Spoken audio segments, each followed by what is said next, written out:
This is the Compact's workshop on climate resilient affordable housing. We will be getting started shortly. Thank you.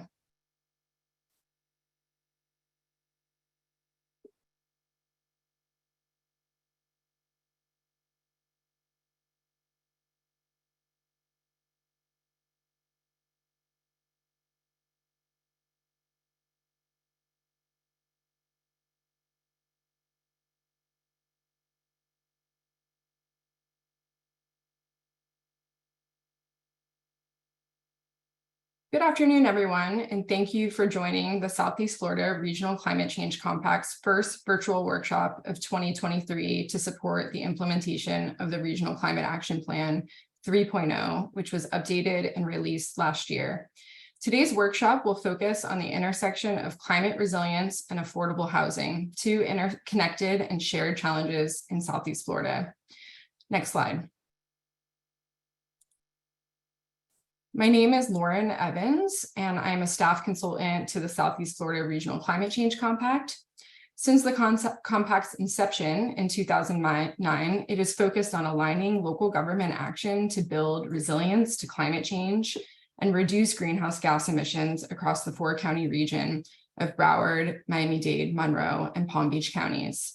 The Compact has successfully built bipartisan commitment to break down the silos across local governments to assess our shared vulnerabilities to sea level rise and other climate impacts, and has developed the Regional Climate Action Plan containing specific recommendations for climate action, and has made significant implementation progress on these recommendations. This workshop was planned in partnership with the immense support of the Florida Housing Coalition, which provides training and technical assistance, supports community-based partnerships, and leveraging resources and advocates for policies, programs, and funding to maximize quality affordable housing in Florida.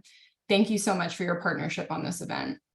I would also be remiss if I did not pause to thank the full planning committee who helped to design today's agenda. Next slide, please.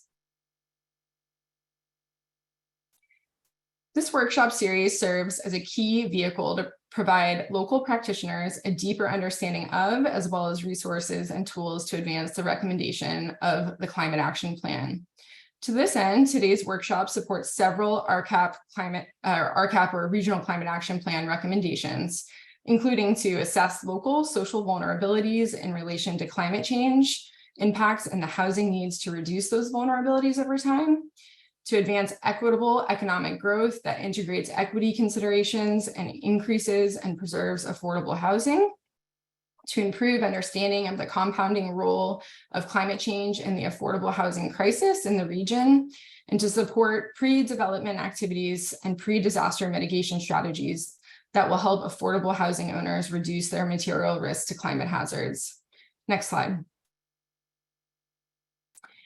It will come as no surprise to any of you that Southeast Florida is one of the most at-risk regions to climate impacts, both here in the US and globally. At the same time, more than 750,000 low-income folks living in the four-county region are paying more than 30% of their income in housing costs, which is considered unaffordable. These challenges are urgent, they are connected, and they share common solutions. Climate change places increasing pressure on already limited affordable housing stock, amplifying housing instability and exacerbating affordability challenges. Increasingly severe and frequent storms and natural disasters damage and destroy existing housing, leading to additional shortages and substandard conditions. Much of the existing affordable housing stock in our region is not equipped to deal with severe climate shocks. And so while improving the resilience and reducing emissions from housing can increase building and retrofit costs in the short run, we know that over time, these improvements will reduce energy burden for tenants and ensure efficient, safe, and adequate housing, which must be attained if we are to realize the goal of a truly resilient community. At the same time, without careful planning, the housing crisis runs the risk of undermining climate and resilience goals. To meet shared objectives, we must ensure that the development of new affordable housing does not exacerbate sprawl and does not place housing in areas that have higher climate risks. This workshop will explore the intersection of these dual crises and provide insights toward integrated, holistic strategies that address both challenges simultaneously and in ways that meet the needs of our most at-risk households. Next slide. So what are we going to cover today? We will start today with an introduction and overview of climate resilient affordable housing. Next, we're going to dive into planning gaps. Specifically, how can we identify climate-related risks to existing affordable housing and integrate affordable housing in vulnerability assessments. We will then have a session focused on multifamily building resilience, which will explore breaking down the silos within local government to integrate resilience in multifamily housing capital planning, specific strategies to integrate resilience into multifamily properties, and finally, tools to assess risks to multifamily properties via the Keep Safe Florida program. Next slide. After a break, we will return to learn about funding and financing opportunities, including a very special guest from the White House to share what the Biden administration is doing on this front. We will then hear about local financing opportunities via the Self-Sage Homes program. We'll then turn to a colleague over on the west coast of Florida to hear about a successful case study to increase single-family home resilience and sustainability through resident outreach and engagement. And finally, we'll close the day with a panel discussion focused on the use of community land trusts to advance permanent affordability and resilience. So just a few housekeeping notes before I turn it over to our first speaker. This webinar is being recorded. We will post the recording and all presentations on the Compact's website after the workshop. Please use the Q&A function at the bottom of your screen to ask a question at any point during a speaker's presentation. After each session, we will have time for Q&A, and we'll try to get to as many questions as possible, but just given the number of folks on our Zoom today, we unfortunately won't get to them all. And finally, a link to the agenda and our speakers' full bios and emails are provided here in the chat for your reference. So without further ado, I will turn it over to my colleague, Megan Houston, Director of the Office of Resilience of Palm Beach County, to provide some introductory remarks. Thank you so much, Megan. Good afternoon. Thank you all so much. Can everyone hear me okay? Well, I guess I'll ask Lauren. Sound okay? Yep, you sound great. All right, thank you all. I'm so excited to be here with you all today virtually, and thank you so much for taking the time to focus on affordable, resilient housing this afternoon. I know we're all busy. I know we all focus on lots of critical issues in our work lives. However, I would argue that building and preserving affordable, resilient housing should be a top priority for all of us. That being said, some people wonder what climate change and affordable housing have to do with each other. Oftentimes we go to events and talk about affordable housing, and people who have, bills to pay and health issues and family sleeping on their couches. Some people have told me climate change is the furthest thing from my mind when I'm dealing with, the daily life. And those people have a point, right? Like adding another complex, wicked problem like climate change to this already daunting crisis of affordable housing can be overwhelming. People who are worried about that day-to-day survival aren't always thinking about global climate change. Yet we know that day-to-day survival and local climate change impacts are linked. We can't have a truly resilient community if people are unhoused, if they have unsafe housing or inadequate housing.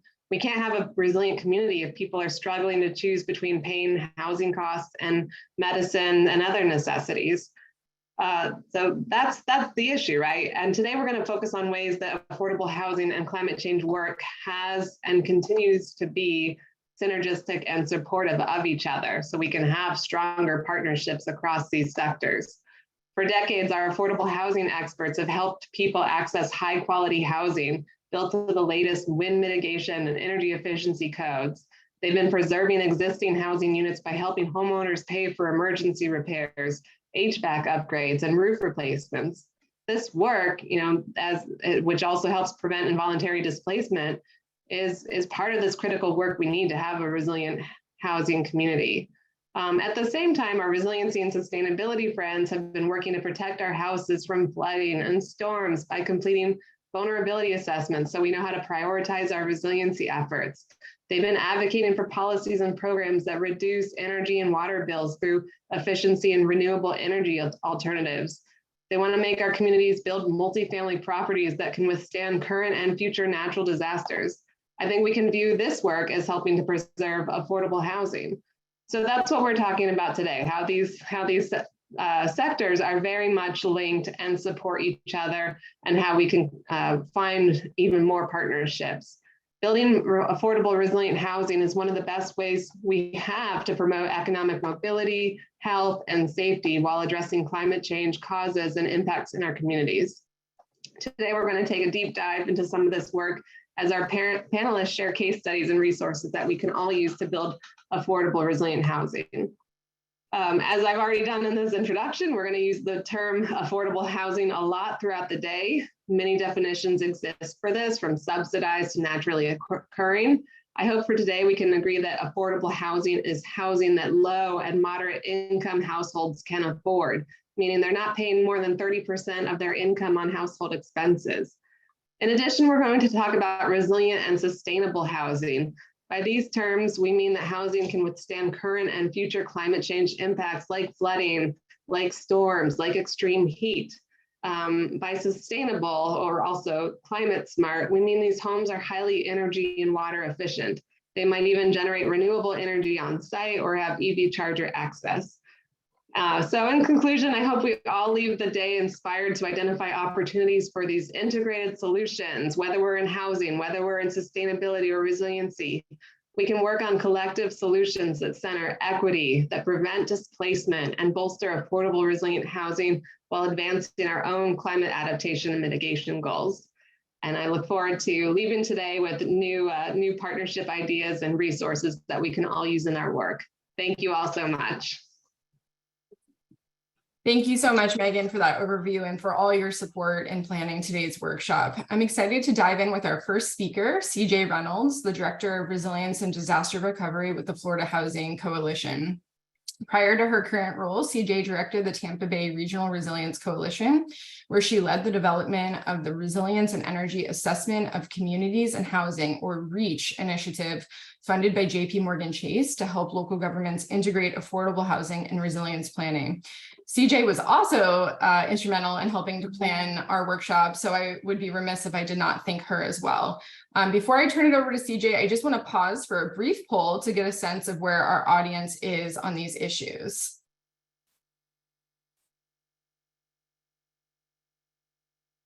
So please just take a minute and answer these poll questions.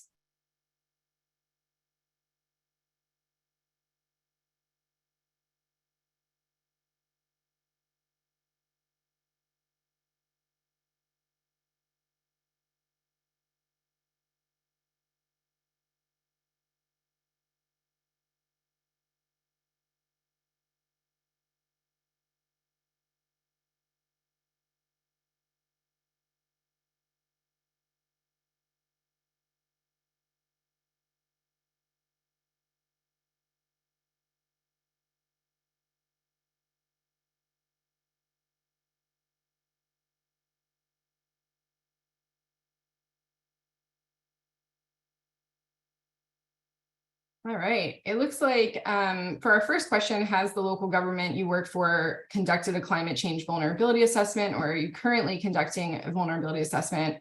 Looks like about 3/4 of our audience has done this work. Is affordable housing included as a critical asset within your vulnerability assessment? It looks like about 60% is doing that. Have you gone above and beyond the scope of the Resilient Florida requirements as it pertains to inclusion of public housing? And if so, what did you include? We have, let's see, 100% are saying that they have done that. And what data sets have you used? Let's see, I'm going to end the poll, and I'm not seeing the short answers there. So I'm going to stop that poll, stop sharing that poll. And we are going to now bring up CJ to give her presentation. Thank you all for sharing your thoughts in that brief poll.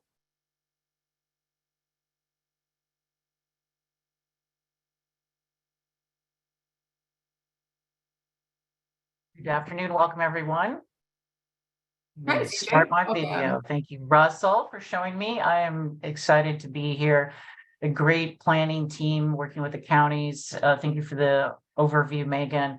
And I think I'm going to say going back to 2014 was when I first started working collaboration on a large NASA NOAA grant with Broward County. And that was a climate change adaptation and looking at the impacts to our communities and housing and how we needed to understand disasters. And so now here I am, the Florida Housing Coalition, after the Regional Planning Council, where we learned a lot about some of the gaps in planning and how this can relate. And today I want to give you a very brief overview to give you some food for thought to take back to either your GIS, your housing, your emergency management planning staff, or your consultants thinking about housing vulnerability. Next screen, please.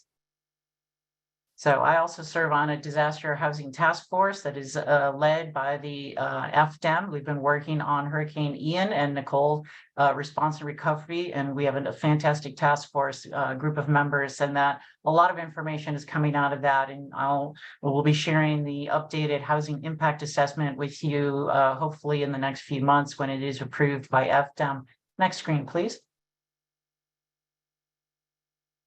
So the big thing that's not a surprise to anyone is the way that we're losing all levels of housing to disasters and disconnects in planning and other components. We've done a lot of studies from a range of states, and what we're learning is that post-disaster, we're just not replacing the number of units that are both at the standard affordable and workforce. This is a different level of AMI. Many multifamily properties are lacking flood insurance, and this is the crux of understanding the flood risk that Florida has in inland areas.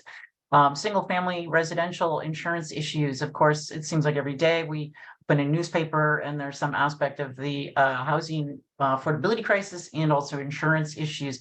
One of the things I want to call attention to is the fact that folks who pay off their home mortgage are not required to have homeowners insurance, and a sad number of households have been doing this. And it's not because they choose to, it's because they perhaps cannot afford how insurance is increasing. So not only do we have an under insured from a flood insurance perspective, we also have a homeowners insured. So as we all know, the development can take quite a long time, which is really devastating to the communities themselves. And really some of the things that we can be doing more of is really more tight connection and collaboration between the departments and divisions from housing resilience, your capital, budget planning, infrastructure, et cetera. Next screen, please. So the key thing that many of you also focus on is really the aspect of equity, and it really comes down to income among many levels, and also renters have face incredible challenges in getting household insurance and other types of assistance post-disaster, further exacerbating the recovery. There's many other challenges, which is not a surprise, but really the lower cost naturally occurring housing that's there because of its age or type that's affordable. Many of these homes are really extremely vulnerable because of these factors. Next screen, please. So there's many things that we can do, and I'm so glad we're able to talk about this briefly today, is that we can begin to prepare for the impacts of a changing climate. And this screen, really, I wanted to call attention to what we look at is the affordable housing continuum. And there's three key categories. One is what is termed as supportive housing, which is both a series of units and services. And this comes under many local governments or nonprofits, human services for specific types of populations, from homeless people to older adults and disabilities, as well as the existing affordable rental housing properties that are out there, and some also the existing housing stock, and then specific publicly funded homes that are created through programs like Habitat. And there's a range of programs that your housing offices and nonprofits do to help make these homes more resilient or more sustainable. Next screen, please. So the key things that we started doing a number of years ago when all the work began is to say, how do we understand the role of community and housing vulnerability and how interconnected it is together? And so looking at where is your affordable housing located relative to flood hazards, and also heat, though we're not going to cover heat today, and where these hazardous areas in relationship to your future residential development and other special districts, what housing is more vulnerable because of its age or structure or subsidy expiration, Where are these people? And then how can your understanding of housing and flood exposure characteristics really help shape your mitigation and adaptation planning strategies and budgets to go along with that? Next screen, please. So most of you are no doubt familiar with the Resilient Florida grants and the programs. Many of you may have already seen it, that on the categories of assets defined for the vulnerability assessments, affordable public housing is listed. It's in the third category under critical community emergency facilities. And so that gives you the authority to ask your teams to integrate this. And it is easy to integrate, specifically the assisted multifamily properties and rules. In this presentation, when you receive it later, you'll have a link to the sources for that data. Next screen, please. So one of the things that we all recommend, and this is really the premise and the setup, is like bringing everyone together who possibly can work on housing and vulnerability from the emergency management perspective and immediate preparedness and response and recovery to long-term vulnerability planning, and focusing on your assisted multifamily properties and lower income or rental multifamily properties and your low income neighborhoods, and using all of the sort of critical factors that you are already doing, because you guys are really leading the charge and have been for a number of years in terms of conducting vulnerability assessments for your critical infrastructure, layering on those data sets into your existing robust vulnerability analyses of flood risk. Next screen, please. So this is a recap. Most of the things, we just try to set this, particularly when we're talking to housing and nonprofit organizations. What are the planning timeframes? What are the flood risks and sea level rise? Many, because of the FDP requirement, looking at 2017, other cities and counties are using NOAA 2022 levels of information. And as we continue to move forward, the importance of understanding the extreme flood event range, 1%, 2%, probably not even enough. And, we're so sorry for all of the people in Broward County who are impacted by the insane 1,000-year event with like 25 inches in such a short time frame recently. So this is where the intersection of climate does increase our vulnerability with these surprise events coming on. Next screen, please.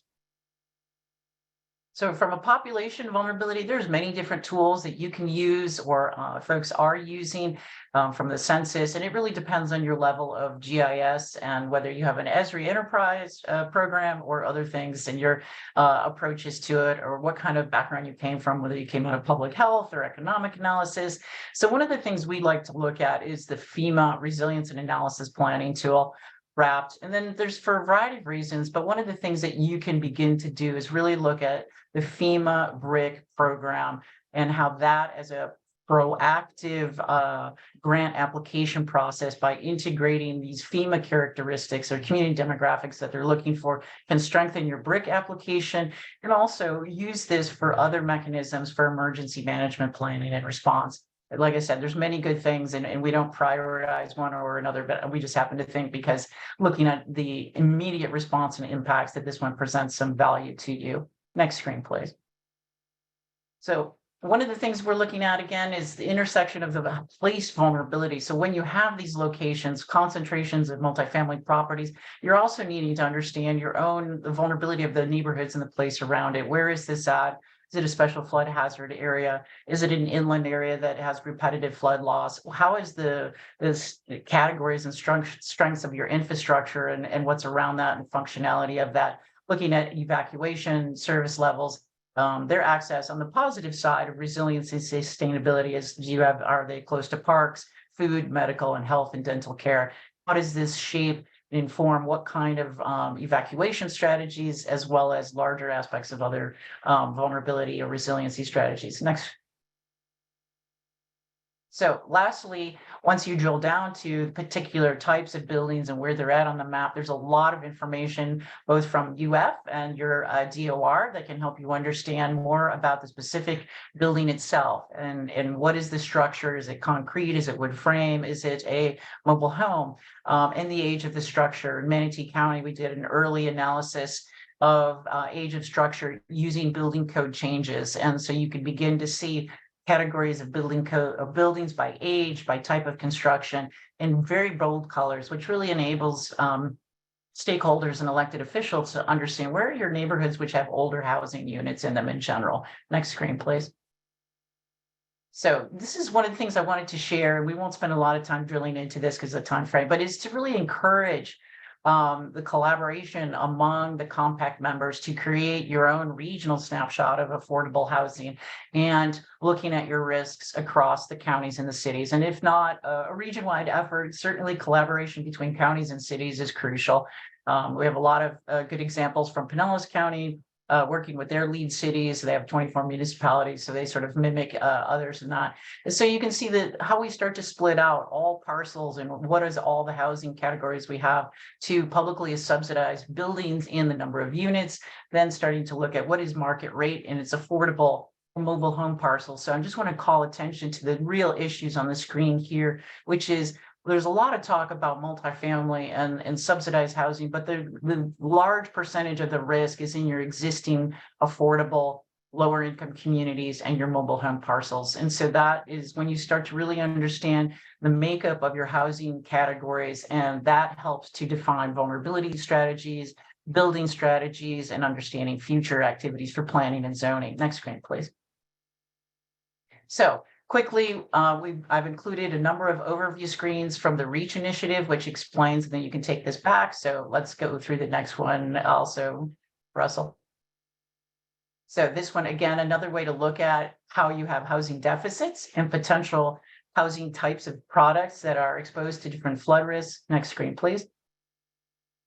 Again, this is another way of looking at it, all available. We created flood hazard index scales, so then you can begin to identify where are the properties that have most types of flood risk. Next screen, please. Examples of data sets and inputs. So when you look back and you're looking at your own, how did we do it? What ways can it be done in yours? Next screen, please. Again, data sources, different look at this thing. Next screen. The actual link that you want. If you don't have it already, the UF Shimberg Housing Data Portal provides you with all the information you're going to need to be able to do a housing vulnerability assessment and tie in your housing needs as well. Next screen, please.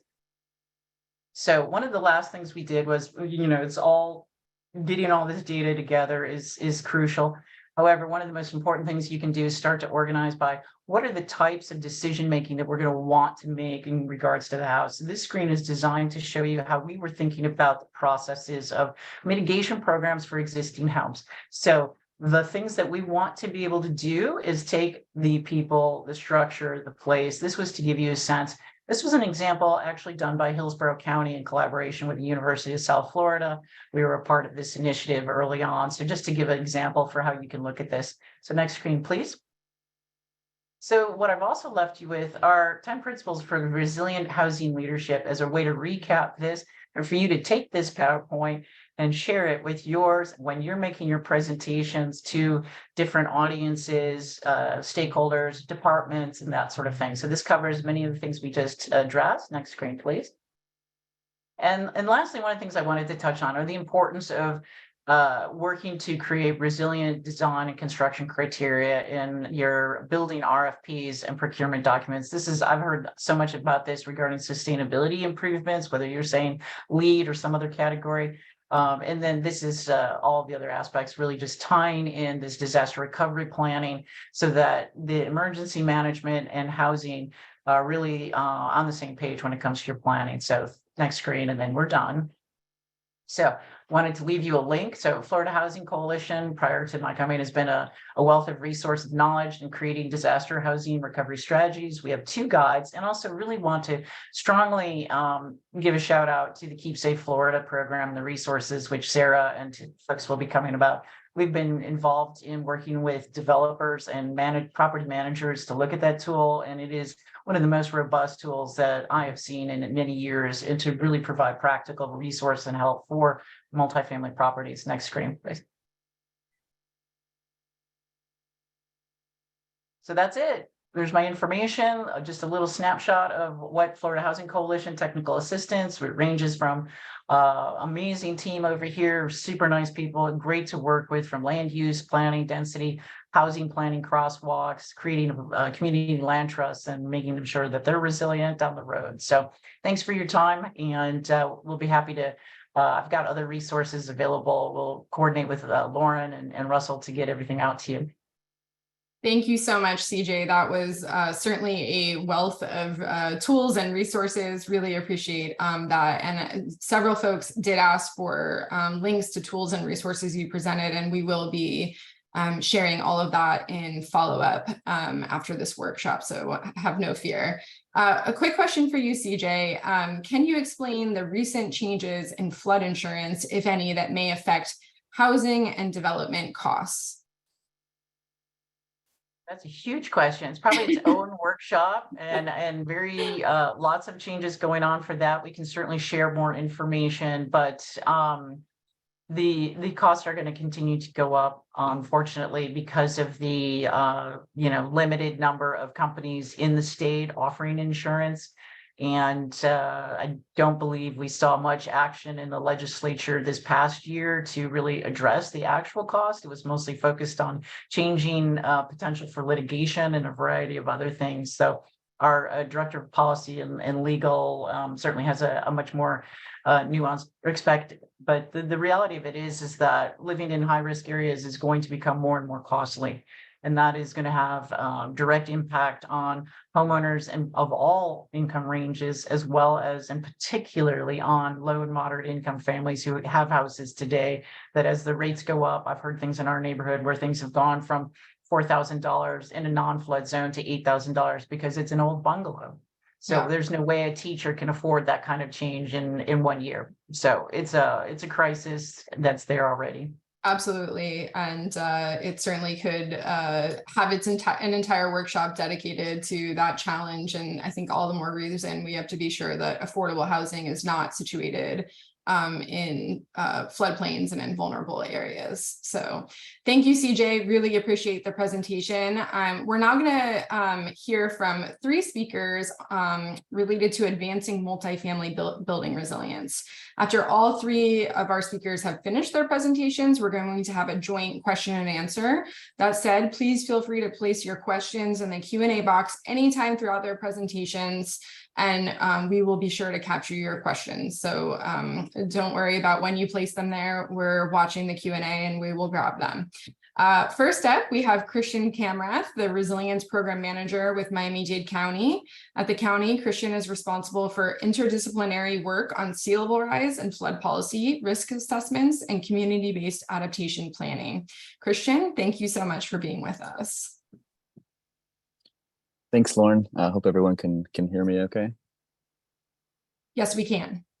Okay, great. Yeah, so really appreciate the opportunity to be part of this workshop, and thanks to the Compact and all the partners who helped plan and organize this workshop. Super important, obviously, for our region in Miami-Dade.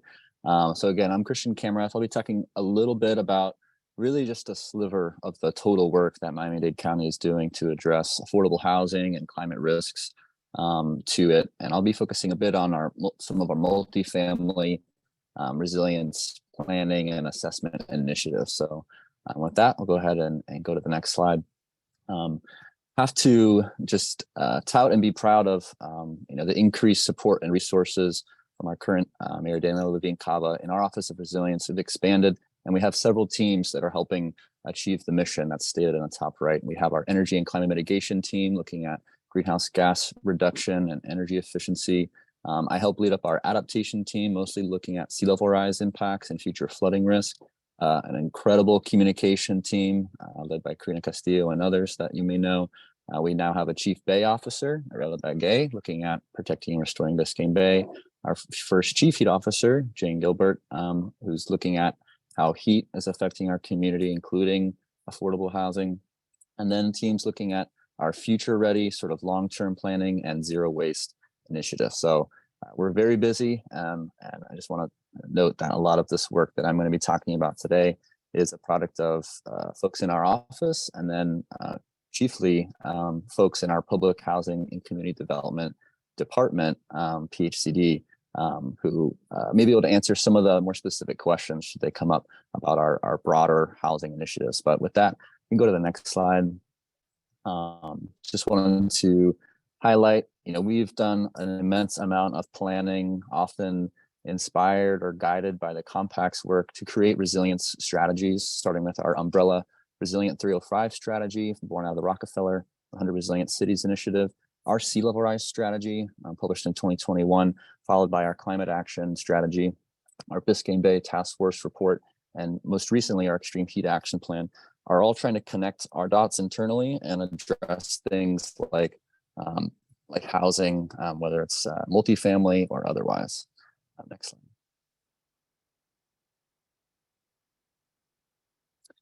So just to touch on our sea level rise strategy and the work that I help lead, we have a vision in there for these 5 different approaches to addressing sea level rise, and a year 2 progress update will be coming soon, but you can go on our website to check out our progress update from last year. But these 5 approaches, we're looking to advance to gracefully accommodate at least 2 feet of sea level rise. It involves building like the Keys, elevating structures, expanding our greenways and blueways, building on fill where it's appropriate, creating green and blue neighborhoods, and building around transit around high ground. So housing intersects with all of these. There's many trade-offs and co-benefits to each, and our vision is to work with communities at a local level across jurisdictions to enact some mix of approaches that is driven by the community and helps them realize resilience. Next slide.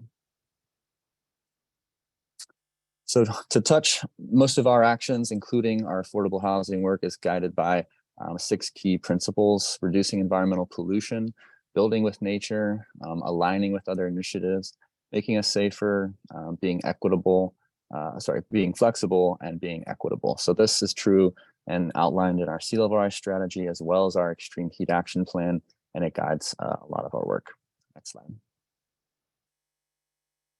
So housing issues, folks aren't surprised to know we're dealing with impacts from flooding and extreme heat. This creates reduced access to our multifamily buildings, shown in the top left, temporary displacement in other cases, dealing with stressed drainage systems, failing septics for those properties that do have septic, and of course heat exposure in those areas. So our redevelopment or retrofits are all trying to address what are existing problems today that we of course expect to get worse as climate change accelerates and increases moving forward.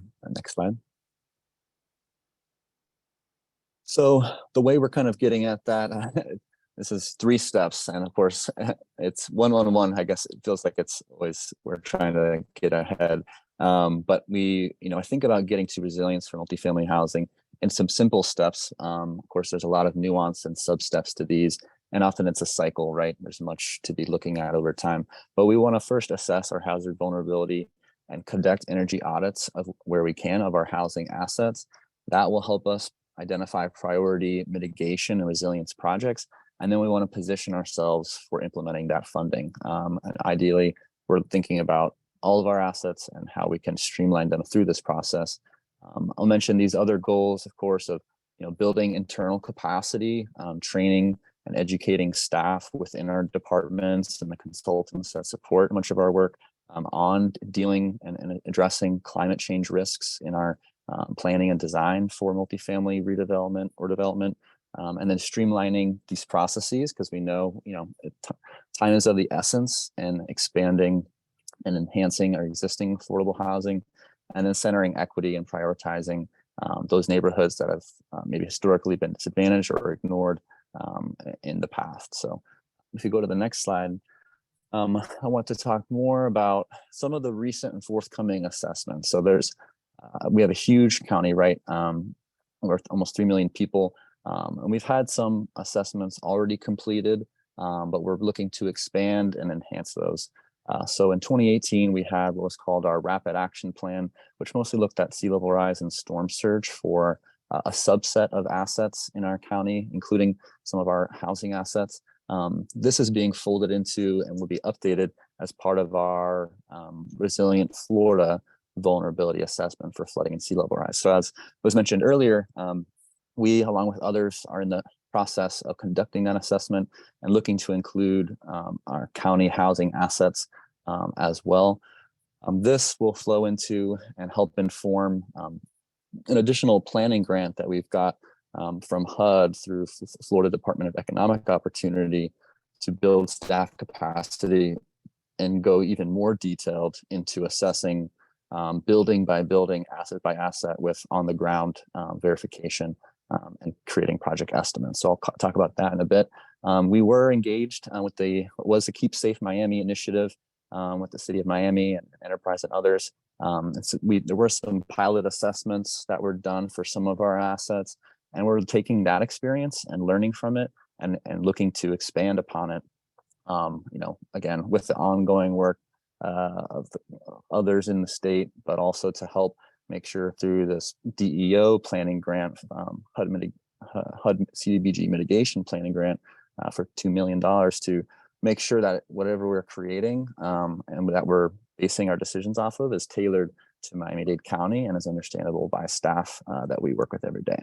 Next slide. And I'll mention, of course, heat exposure is also important, and our Chief Heat Officer will be helping us make sure that's included as well. Just to summarize that rapid action plan, we looked at a combination of vulnerability of flood hazards and the criticality of those. This led to a number, basically ranking vulnerability of several assets and projects. So folks can take a look using the QR code there if they want to take a closer look at that. If we go to the next slide, just helps summarize some of those assets from the county in terms of housing. So we have our table of what's considered the most vulnerable to flooding and sea level rise based on vulnerability and criticality, and the maps behind help outline that. But all that's to say is we've begun using this initial vulnerability assessment to help prioritize and apply for additional grants. Next slide. So other grants I wanted to mention, and we'll talk a little bit more about, are from that DEP Resilient Florida grant. And over the past 2 years, we've been successful in applying for at least 2 that helped improve the resilience of housing assets. So the first one was $15 million to help supplement our rental assistance demonstration program, or the RAD program. This is a program that the county is involved with to partnering with HUD that helps our public agencies modernize and redevelop our public housing units to ensure their long-term affordability, and kind of involves bringing the private sector to leverage funds and build on that. So we got $15 million to look at 3 different housing assets that the county currently owns and is slated for our RAD redevelopment program. So this extra $15 million is going to help cover and include more resilient features as part of those redevelopment or retrofit of those buildings. So, it basically gives the county and the private partners that working room to be able to really go above and beyond minimum standards, whether it's looking at LEED, silver, or higher, and make sure that there's no shortage of funds, hopefully, to make these projects that are being built in our adaptation action area as resilient as possible. And then second, we got 1.15 million roughly to look at one of our chronically flooded housing areas. That picture on the bottom right shows the Ingram Terrace development, and this will help do a number of stormwater drainage retrofits and other floodproofing measures to help this building become more resilient. So just proves that we can and should be seeking Resilient Florida grant dollars, which are going to be recurring as part of our future applications, and our vulnerability assessment will help inform that moving forward. Next slide. So this is a closer look at our Little River Adaptation Action Area. You can see some of the 3 developments that were described and are included in that $15 million grant. Line None, the one on the top right, a 38 senior housing building, is ranked as the most vulnerable to flooding and sea level rise among all our housing assets. And so you can see how it's really just upstream of the Little River in Biscayne Bay. And that's because it's, historically built very low lying areas, maybe 2-3 feet above sea level. So compound flooding, whether it's a combination of tidal or stormwater or storm surge, makes this area really vulnerable. I think this map is showing what I think 3 feet of sea level rise or more would look like in this area. So there's certainly a need to adapt and hopefully build more resilient housing in these areas. And I'll mention, PHCD is also leading a combination of affordable housing redevelopment. And there's also some great coordination happening with our water and sewer department, because in the same area, because you can imagine, our septic systems are not functioning as intended in this area for single family homes. So there's a septic to sewer conversion project that will help not only relieve residents, but also contribute to reduced pollution of the Little River and Biscayne Bay. So coordinating these capital improvements for making sure there's enough capacity in the water pump station or sewer pump stations that get designed is a big part of what's going to make sure that housing in this area is more resilient in the future. Next slide. So this is just a snapshot, looking at potential flood depths on that property like Klein Nunn. So, there's one thing to look at a property on GIS and see, a desktop level analysis of what's the potential flood depth at an area. But one thing that our assessments through the HUD grant will help do is go building by building, asset by asset, to identify potential flood mitigation measures. So whether that's flood proofing, first floors, or looking at other mechanisms to reduce flooding on site, could introduce or look at nature-based features where appropriate. But it's this sort of ground level, an engineer walking around the entire site with an architect and others with experience to say, what is this project going to cost? What could you prioritize first? What are low-hanging fruit to include in a future grant application or in improvements that are expected for the area? So just want to make clear that that is an extra step that we often have to take, and does cost money, is to get those project cost estimates that can be vetted and signed so that you can look at potential projects. Next slide. So we can go to the next slide, because I wanted to just touch on the CDBG mitigation planning grant. This is a $2 million grant that was part of the Rebuild Florida General Planning Support Program. And it's going to help us achieve these 5 different goals, including a fair housing assessment as required by HUD, creating a hazard mitigation assessment toolkit, not just for housing, but actually for other critical facilities in the county. So we want to take our lessons learned from our water and sewer department and others to create a really easier to understand, climate and hazard risk toolkit, building on all the resources out there, but making it specific to Miami-Dade and for project managers in our area. We're going to be doing hazard mitigation assessments for 40 county properties. 19 of those will be housing properties. And then for those 19 multifamily housing buildings, there'll be an energy audit and sort of an assessment for energy resilience to look at as well. And so we're currently involved with some of the early stages paperwork, getting it off the ground. But if we go to the next slide, you'll see how we're looking to spend these dollars is really to build internal capacity by hiring 3 new staff members highlighted in blue within our public housing and community development department. So these areas, a resilience program officer, an architect, and an engineer will be hired for a few years to help build capacity internally and assess those risks and energy audits for the various buildings. And this will be supported by folks in our Office of Resilience and Department of Emergency Management. Next slide. This is just a quick overview of what roles they'll play. And so we're still finalizing and getting these potential staff roles included and eventually solicited for, but this will be really important. And the goal is to have these staff really embedded in the departments as opposed to contracting it out, so that we can build capacity internally and hopefully make these permanent roles within our public housing department, just as we have resilience staff in our water and sewer department, for example. Next slide. So just want to recognize there's a ton of work from Resilient Enterprise Partners, the County, University of Miami, and so many other partners that we're going to be looking to consolidate into an assessment or toolkit that we can use on the ground every year as we assess various critical facilities and housing assets. Next slide. And I'll just highlight some of the draft work some of our interns from a few years ago helped us with, Camila and Perla.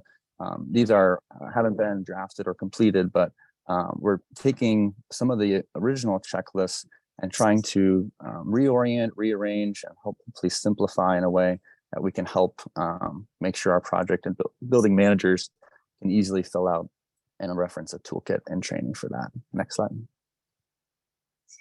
So again, these are the type of projects, borrowing from our many partners and resources that we'll be considering at these different housing assets. So we have a great menu of tools to be looking at to train up internally. Next slide.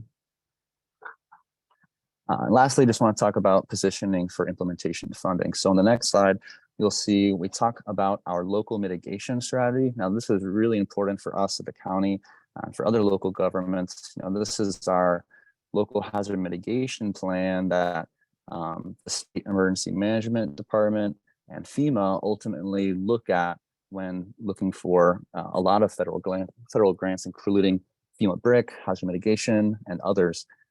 So to really get projects, eligible for grant funding, we have to get it on our local mitigation strategy. And this is sort of a standard practice now for the county.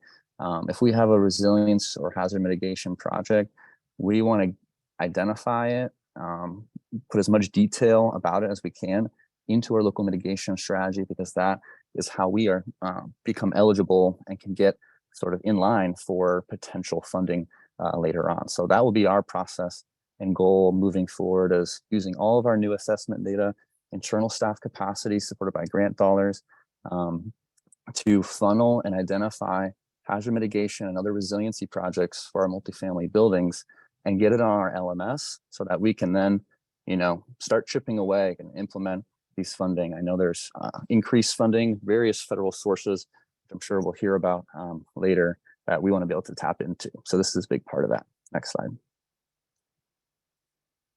I just want to touch on, lastly, we have a new FEMA BRIC, direct technical assistance support we're going to be getting, that we're just learning about and starting. But part of that is to help build capacity within the county and our local mitigation strategy working group, and to be able to think about learning and streamlining these types of analysis and projects for funding, for whether it's for BRIC funding, if it's eligible, or other types of federal or FEMA grants. So we're excited to partner and get that initiative kicked off. It's non-financial direct technical assistance, but we'll be working with partners here in Miami-Dade, led by our office or Department of Emergency Management, to hopefully get this, sort of process even more streamlined. Next slide. And that's it for me. Appreciate your guys' time. There's some contact information for staff in our Office of Resilience, Department of Emergency Management, and our Public Housing Community Development. Thanks so much. Happy to answer questions. Thank you so much, Christian. We will hold the questions that folks had for you until after our next two speakers, and we'll have a joint question and answer session. So really appreciate the presentation.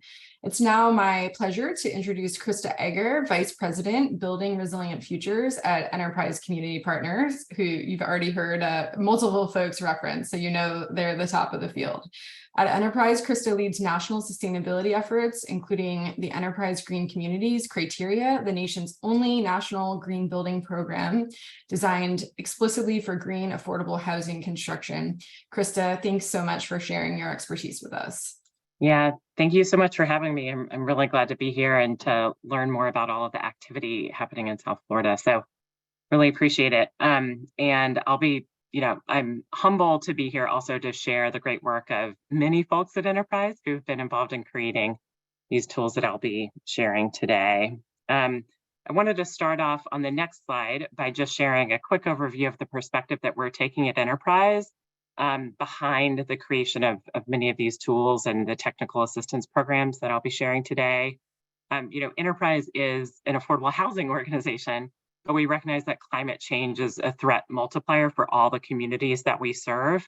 And so through our Building Resilient Futures team and body of work, we're pulling together all of the work related to climate that we can partner with affordable housers on, so that we're dealing with both mitigation and adaptation at the same time, and really trying to center all of this work on improving the living conditions for the folks who are living in affordable housing properties. So as you can see here on the slide, we say that the challenges are bigger than any one of us can solve alone.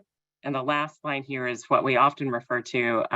We say that when we build more resilient communities, we build a better future for everyone. So we're really looking at how we can build that resilience of communities, both the soft side and the hard side, with sticks and bricks as much as we can. On the next slide, you'll see the challenges that our work and our tools have been developed around. And all of these will not be a surprise to you, but I'm sharing so that you can better understand our perspective. On the one hand, we know that due to the age, physical condition, and maintenance needs of most of the country's affordable housing stock, this stock needs upgrades given what we're aware of about the latest climate science and how our living environments will be changing. Also, we know, of course, because of the IPCC consensus that we must decarbonize in the next few decades to avoid even a further irreversible loss of ecosystems and crisis for folks in affordable housing. We know that the pace and expense of disasters has increased dramatically in the United States and across the globe. That post-disaster government assistance is very well intentioned, but it's often slow and inequitable, particularly for multifamily housing renters. And many of the resources lack coordination, although we are seeing many government efforts in improving this today. We know that as temperatures and sea levels rise, so do the number of low-income households at risk, and BIPOC and low-income communities are at the highest risk, especially when we're looking at the climate-related health impacts of these communities. So these are the challenges that we've been building our tools around. And on the next slide, you'll see an overview of some of the resources and innovations that our team has put together over the past few years. So if you look across in the orange text, you can see the different categories where we've really grouped these resources, from how to identify your hazard exposure at a property, and then assess the particular risks according to how that hazard may affect your property, then determining different resilience strategies to implement, both within your property with that third column, and then the fourth column is more about identifying resilient strategies that can assist your organization to be more prepared and to move forward. There are some common themes that we try to hold true to across all of these resources. One, that they be easy to use and navigate. Second, that they be available online for free without any access blocks.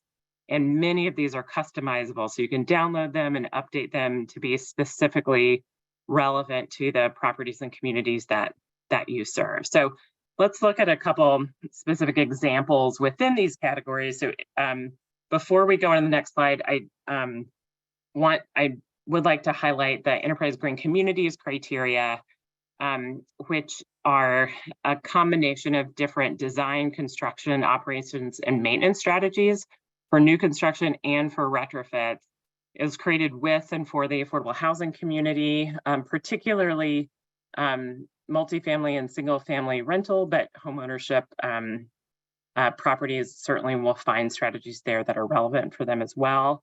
And throughout the Green Communities criteria, you'll see that resilient strategies are incorporated within every category, but they're integrated into other strategies that more specifically look at healthy housing, location efficiency, sustainability, and other measures, so that it's one comprehensive framework. And if you take a look at the Green Communities criteria for the first time, I'd encourage you to go to the criterion 1.1, which is the project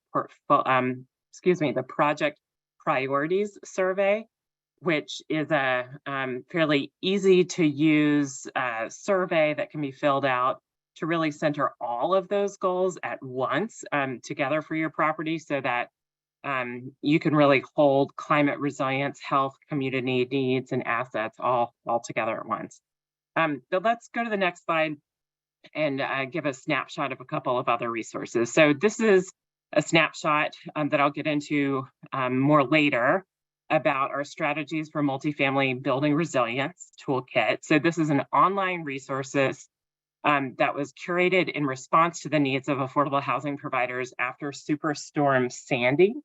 And it was updated and refreshed last year under the moniker of climate safe housing. So if you Google that phrase, climate safe housing, you'll find the online customizable toolkit rather than a static PDF, which you might be more familiar with if you haven't looked at this in a while. The creation of this guide was really facilitated by Lori Schumann while she was at Enterprise. I know she's a speaker a little bit later on, talking about different aspects, but wanted to give her a shout out for leading the charge in creating this. Let's move on to the next slide. I'll give you a highlight of a couple more tools, and then we'll go back to that strategies for multifamily building resilience. What you're seeing here, though, is a snapshot of a tool called Portfolio Protect. So this is an easy to use online tool, whether at the property or the portfolio level, for housing owners and operators to assess climate risk across a number of properties to guide you as to where to start before you go on site. So if you're a property owner with many different properties, you're going to need to know how to phase your investment in your buildings when you're thinking about different upgrades. So where do you start before you go on site and start doing more expensive audits and assessments and upgrades? This is a tool that can help answer that question for you about where to start. So as I mentioned, you can enter in, you can upload many property addresses, and then each one will be scored, and you can look at the ones with the highest vulnerability scores to focus on first. So each property will be assessed with a score that looks at various aspects of climate vulnerability, as well as the CDC's social vulnerability index. So this is the Portfolio Protect tool. And then the next slide gives a snapshot of our business continuity tool. So this part of our tools online includes various fillable guides and instructions for ensuring that your organization is prepared. Should you lose power? Should you lose your typical ways of communicating with your residents, et cetera. So really strongly advise that you take a look at this in addition to the work that you're thinking of in terms of upgrading your specific properties. So let's go to the next slide and really get behind the cover of the strategies for multifamily building resilience, or climate safe housing, if you'd like to search for it online. So all of the strategies within this tool, as I mentioned before, were developed out of response to affordable housing provider needs. And there are a few principles that are behind the different strategies that are included here. So for instance, we believe in a principle that's behind these is that resilience should be part of a capital improvement planning process, whether or not you're facing an immediate disaster or not. It should always be part of that long-term plan. You should use lessons learned from extreme weather events to rebuild smarter. Long-term planning should address the impacts of climate change. So future casting, the different conditions that you'll be needing to create housing around. That multifamily housing should keep occupants safe and healthy, and that connected communities are the most resilient communities. What you see here with the three colored blocks of text on the right side of the screen are the first three sections in the online guide for multifamily building resilience. So from protection, adaptation, and backup. In each of these sections, if you go online, you'll find detailed information that you can click around to and filter and hop around between, going from an overview and a rationale for why this particular strategy is important and in what cases you might prioritize it above others in a given property.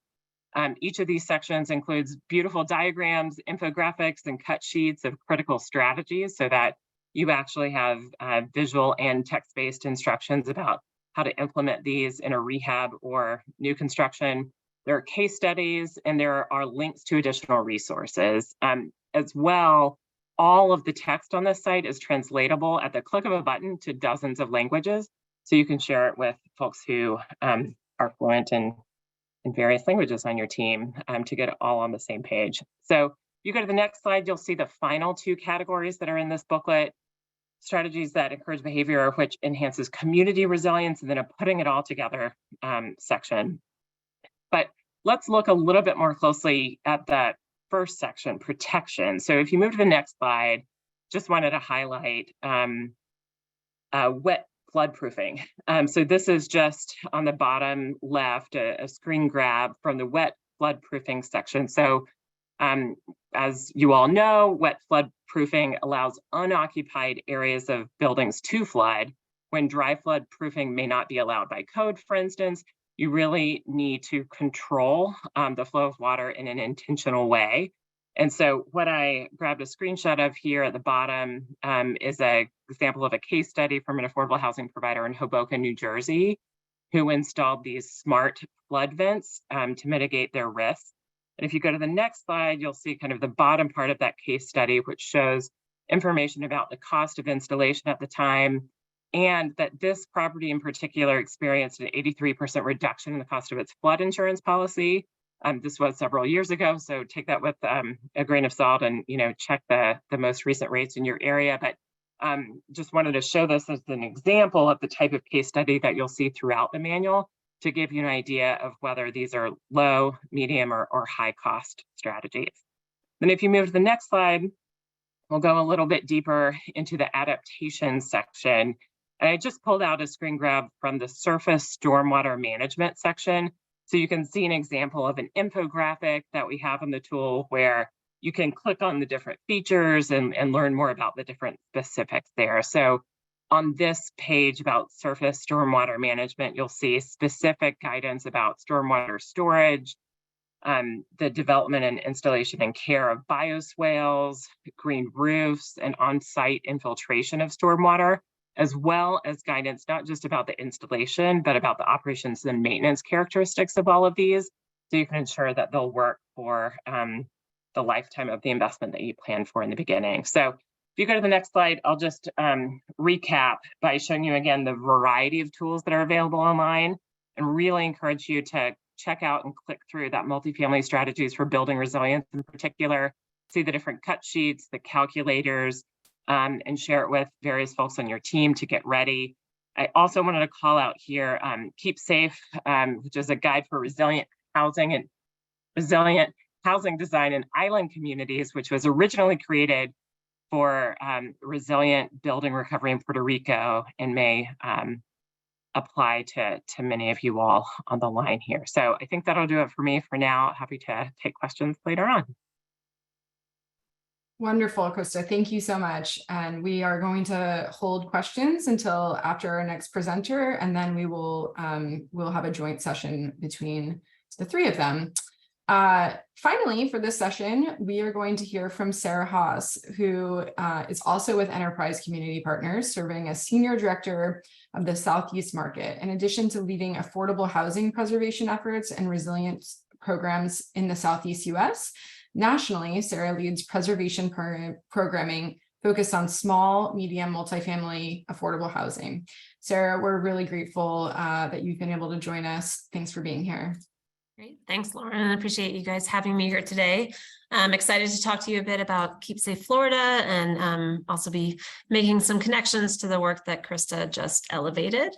As Lauren noted, my name is Sarah Haas. I'm a Senior Director at Enterprise in our Southeast Market. I'm in Atlanta, but lead a lot of our work in Florida, and spent the last few years working on the Keep Safe Florida program with partners, including IBTS as our technical partner, and the Florida Housing Coalition. So I want to highlight Gladys Cook, who was there before, but now CJ Reynolds and Dana Lazarus, as well as key partners in this work, as we sought to provide tools to affordable multifamily owners to ensure the resilience of their properties. Next slide. I'm actually going to skip this since Krista just went, because I'm with Enterprise too. So just to highlight funders that and supporters. So we were funded by Truist to support this work, and partnered with the City of Miami, City of Orlando, and the Tampa Bay Regional Planning Council to deliver this work. And then again, the Florida Housing Coalition and IBTS. So worked with a lot of partners across the state to make sure that we had those direct connections to real conditions on the ground. Next slide.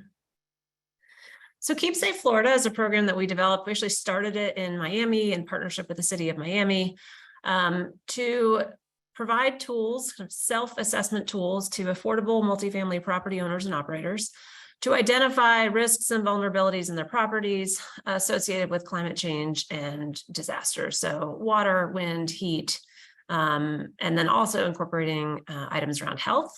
And this is both the building stock, but also thinking about operations. And so, we had tools in the past that were really nitty gritty, and that's an important component, but required an engineer, a resilience expert, a building scientist, an architect to deliver.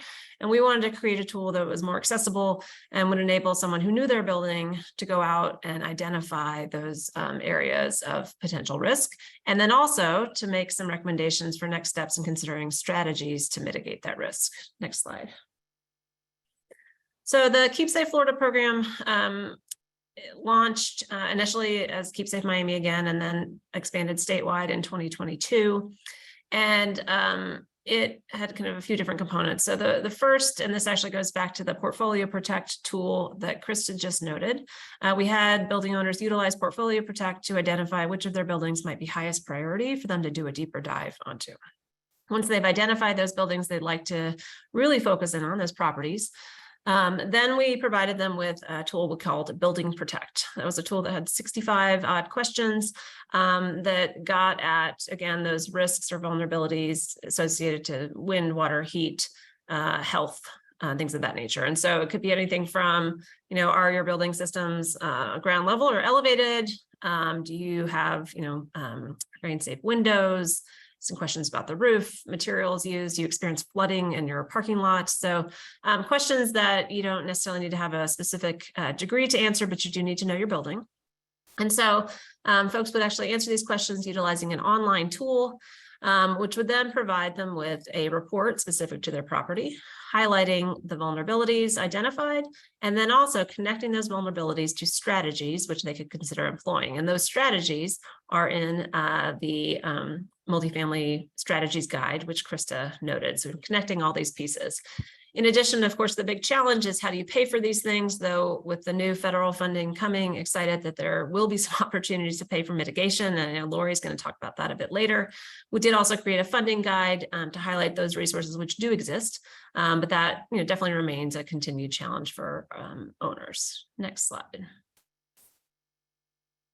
So just wanted to highlight what the report looks like once someone has gone through the assessment process. And this is a password protected online system for those owners and operators. They receive a report which first highlights the number of strategies and vulnerabilities in a few different categories for them. So critical, moderate, and low. And that's in terms of kind of risk level, or those that you really want to address sooner rather than later. To give them a snapshot of what they're dealing with. In addition, as they go into the report, it will categorize based upon the hazard that it's related to. So flooding, wind, extreme heat, unhealthy housing, operations and community, or energy and resilience. So trying to help give people a bit of a roadmap as they seek to then take this report and put it into action. This report is not designed to be a prescriptive, now do exactly these 5 steps, but rather to say, hey, you should consider this strategy. Here are all the things that have been elevated for your property.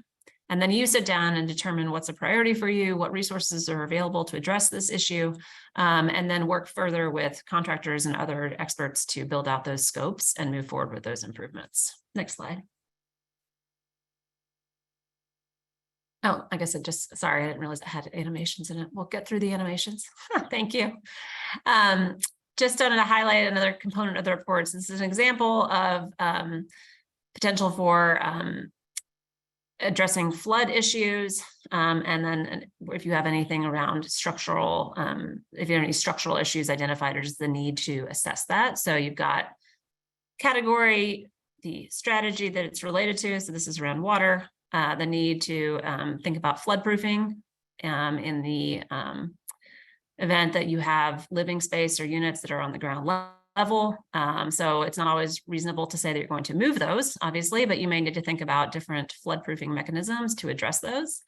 This is identified as high criticality, kind of a mid-range in cost, moderate difficulty. And then the links will actually take you to the strategies in that multifamily strategies guide to help you then think about how to actually employ that. The second, again, around structural assessments and prioritization. So this is one really just asking if you've done a structural assessment. The answer here was no or unsure, and therefore the report is going to recommend that they do that, and is going to, again, provide some recommendations and some additional information to guide them in that process in the event this is something they're not familiar with. Next slide. We also created kind of a quick snapshot document called the Hazard Strategies Guide. This links directly to that multifamily strategies guide or climatesafehousing.org. And provides a snapshot of the recommendations made, where they fit in terms of criticality, the hazards they address, the cost in terms of garden style or low to mid-rise properties, and then also highlights resources for action, again, going to that multifamily strategies guide. So really trying to equip owners and operators with the tools and resources that they need to take action towards mitigating that risk. Next slide. You may be in an epic. I think we've already kind of covered this. So just, this is just showing in a bit more detail how these different pieces really connect. We'll keep going.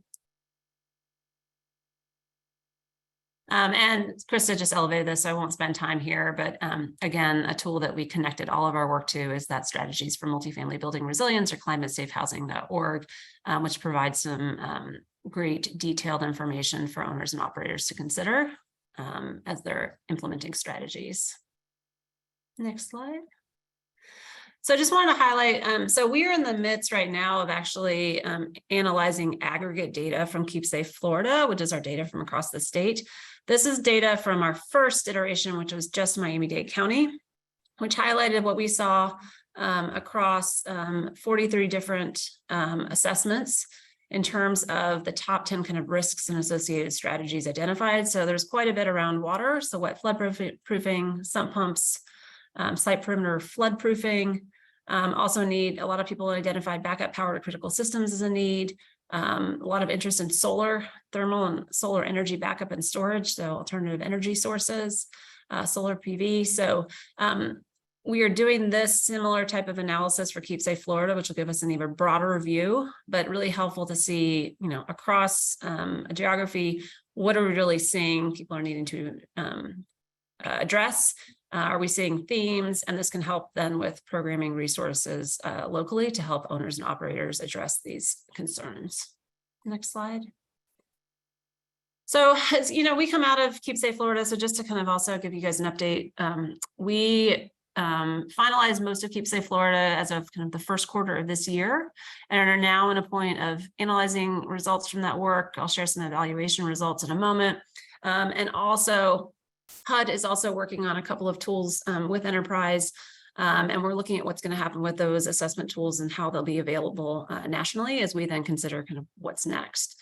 The big thing we identified is a need for subsidy and grant dollars to address resilience-related vulnerabilities and to help these owners mitigate these issues. Again, you'll hear about some of the federal money coming down, which will be a big piece of this. Though it's, of course, it's got specific requirements or around types of properties which are eligible for different pots of resources. But this is a big one. So most of, a lot of affordable properties can't take on more debt. And so they really need subsidy or grant dollars to make these improvements. It's not the same necessarily as like an energy efficiency resource, which might pay for itself over time. A resilience improvement would pay for itself in the sense you wouldn't have a disaster impact, but it doesn't quite work that way in underwriting. I think the other thing we just want to highlight is, as we think about resilience, we're really talking about preservation of affordable housing. And so we're trying to keep this affordable housing safe, stable, and secure, healthy for residents to remain in their communities. And so really resilience is about, broadly that preservation priority. Then the next is that this is an effort to, I'm going to go back one, to look at both your building, the physical stock of your building, but also those operational realities. I know Krista talked about the business continuity plan as well. So that's something we also employed as part of Keep Safe Florida. And then I know not a surprise to anyone, insurance costs are increasing significantly, especially in places like Florida. And so looking at, the possibilities, are there ways that mitigation actions could reduce insurance costs in the future? Potentially. So we're not seeing a clear one-for-one right now. That's not something that we're seeing necessarily, but it's definitely something we'd like to continue exploring. Next slide. So just want to give you a quick feel. We did do an evaluation of Keep Safe Florida and Keep Safe Miami. Those that responded, we had a majority nonprofit with a few for-profits participating, not a huge surprise in terms of who we reached. Next slide. And then in terms of portfolio sizes, a decent chunk with smaller numbers of affordable housing properties in their portfolios, with then a handful with a significantly large number of properties. There were some national developers that participated, or at least regional developers. That was exciting to be able to impact a large number of portfolios, but definitely had a good number of smaller nonprofit property owners that own, a small number of properties, typically in a portion of Florida, in a certain region. Next slide. And then we just asked, was this useful? So, we did find that the majority of participants that went through the program, found the tools useful in identifying where they have climate risks and thinking about strategies to strengthen their resilience. Next slide. And that people have a better understanding of what the strategies are, how they might employ them, and what resources are out there. Most did plan to take some action, though not all, and thinking about next steps and how to address some of these vulnerabilities. Next slide, sorry. And then these are just some of the things that we heard and what they plan to do. We asked, all right, what's next? So floodproofing, addressing water usage. I'm going to talk about a hurricane crisis plan. So that's going back to that business continuity plan. Stormwater management, reducing flooding, revamping our emergency response plan, adopting landscape barriers to mitigate excessive flooding, structural fixes to protect from flooding and windstorms. Again, we're seeing, not surprising, right? A lot of things around water, around wind, but also that operational priority, which is great. Next slide. Energy efficiency is another big one. So folks are thinking about what changes they can make to reduce energy costs. And again, this is an opportunity potentially for some of that new federal funding coming for folks to access that to make some of these improvements. So as we think about resilience, it's not just storms, but it's also thinking about climate change impacts of increasing heat, which we know is a big issue in Florida. And so thinking about how to reduce costs and reduction of costs is something that is really risen in priority for affordable properties, period, because operating costs are increasing significantly right now. Next slide. Again, not surprising, challenges. The big thing is money. So people are needing to help in identifying funding resources to address these strategies. And so I think where there's the opportunity locally to program public resources towards mitigation and preservation, it's really critical. I think some of the other pieces are around connection to expertise and assistance in taking those next steps. We'll be working with a few owners in this next year that went through the program to help them with kind of mapping out those next steps as well, in partnership with IBTS. Next slide. And so again, the big thing what people need is they need money. So funding and some connection to folks that have expertise. So if you have resilient staff on in your localities, the opportunity to make those folks available to partners, I think would also be really helpful. But a big piece of it is funding sources. Next slide. That might be, yep.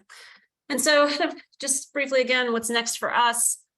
We are evaluating kind of where we landed with Keep Safe. We're really interested in seeing more localities, kind of prioritize mitigation, where you have funding resources targeting preservation of affordable housing. Could there be an opportunity to utilize a Keep Safe-like tool, whether it's Keep Safe or not? And so we're working with Florida Housing Coalition to identify what some next steps might be and where there's opportunity for us to prioritize mitigation in local and state programs. And you can find out more about the program though still on this website. Great. Thank you so much, Sarah. Just an incredible program, and we're fortunate to have it operating in Florida. So I'm going to ask the other two speakers, Krista and Christian, to come back to video and join us. we do have a few questions for you all. Happy to kind of dig into the great questions that have been coming through the chat box. So Krista, the first one's for you. Can you say a little bit more about challenges related to federal post-disaster funding for affordable housing, especially low-income renters, and what is being done to address those challenges? Sure. Yeah. When I mentioned that earlier, I was thinking of two things in particular. And they actually both have to do with the CDBG-DR program, which is the Community Development Block Grant Program for Disaster Resilience.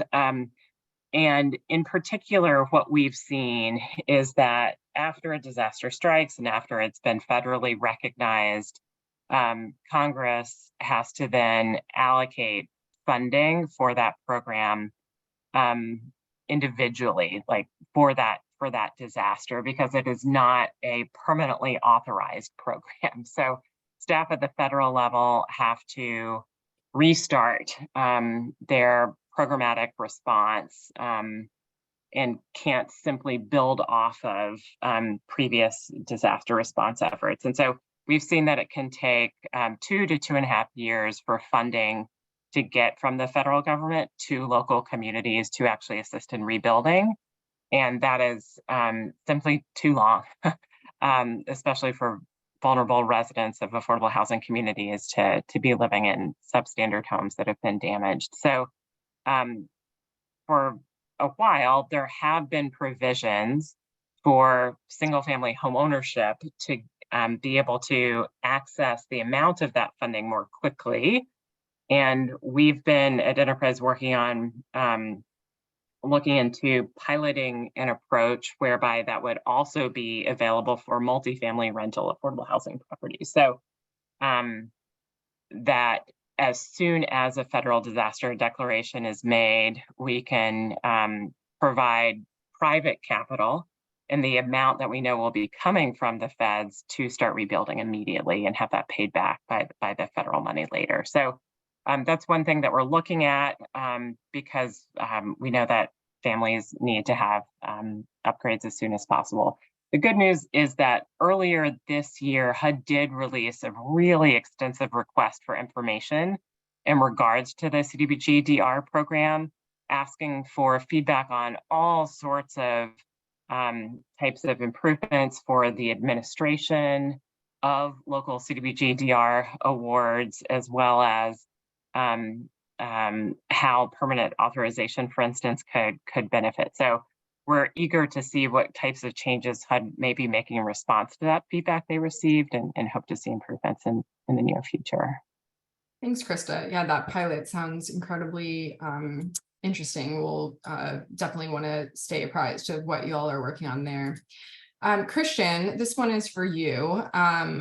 Attendee asks, great that you are targeting inefficient buildings, envelopes, and window shading.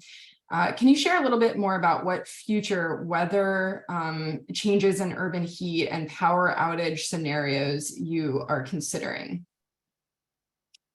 Sure. Yeah. Thanks, Lauren, for the question. So, the retrofits and redevelopment and so forth, a lot of that will end up coming back to the Florida Building Code. But for future conditions for county projects, we have a couple of requirements and programs to help guide design for climate resilience. So we have our requirements for sea level rise that use the compact's unified sea level rise projections that make sure that all our county projects that are using county funds or on county property account for sea level rise over the life of the project. And then from our sustainable buildings program, these requirements often look at minimums for LEED certification. So LEED Silver as a minimum for county related projects. But I would say, in terms of future conditions, future forecasting, our stormwater master plan modeling is really intensive and looks at future storm scenarios with sea level rise out to 2100, looking at different sea level rise factors and incorporating the hydrology. And in terms of urban heat changes, I would refer to our extreme heat action plan. I think there's been a couple of different analysis in Miami, but a lot of that data comes down to land cover data, NASA data, and others to help kind of formulate what we know as our growing heat exposure. I can't say as much about power outage scenarios, but perhaps others on the call might be able to share more about that. Thanks. Thanks, Christian. And I guess along the same lines, and this is specifically for you, but I would invite both Sarah and Krista to chime in if you have experience with how other communities have approached this. The question is specifically about how to really get the granular information, e.g. kind of a house by house level data, especially in low income areas. So they're asking about how do we get information on whether a property has AC, is the tenant or owner potentially not using their AC because of energy burden and energy costs? Are those AC units efficient? Is the home envelope efficient? What kind of tools do you all use to get that kind of information? And does that require sort of door-to-door surveying? Have you seen successful examples of how to get this granular data? Yeah, so real quick, I'll say I think that's a great question. There are certainly data gaps and there's imperfect data out there. I know there's been an effort in Miami-Dade to get better data on housing and AC usage. So I think there's been some, larger surveys trying to be done.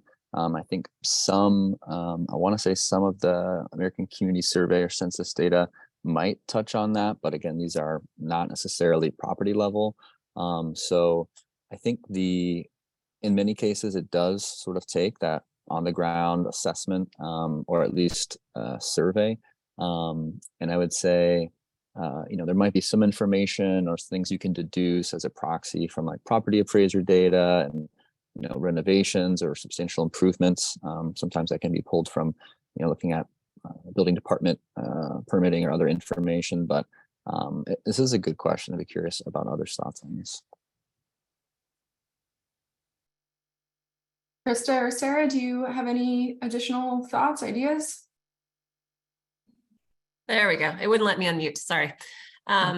Yeah, I would just say for our experience, it is requiring that on the ground. Someone has to go through and look at those pieces. And, we have tried to get to more kind of small mom and pop individual owners of small multifamily properties, and it's been challenging and it's been very relationship driven. So someone knows someone, right? It's not that they came across my webinar, right? That's not. And so it's, for example, we're working in Little Havana right now with Healthy Little Havana in Miami to work with small property owners. And it's again about relationships, trust that's already there with, that we're partnering with an on the ground organization that's embedded in community.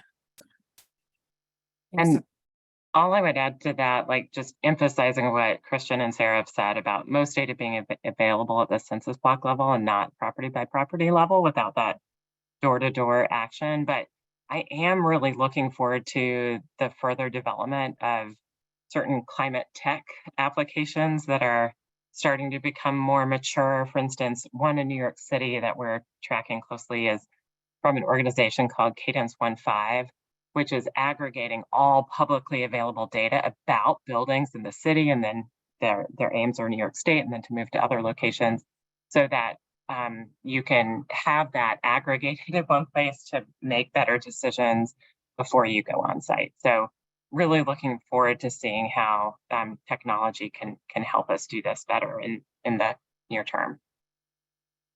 Great. I think we have time for just one more question, and this one is directed at you, Sarah. How do more communities in Florida benefit from the tools and resources included in the Keep Safe Florida program?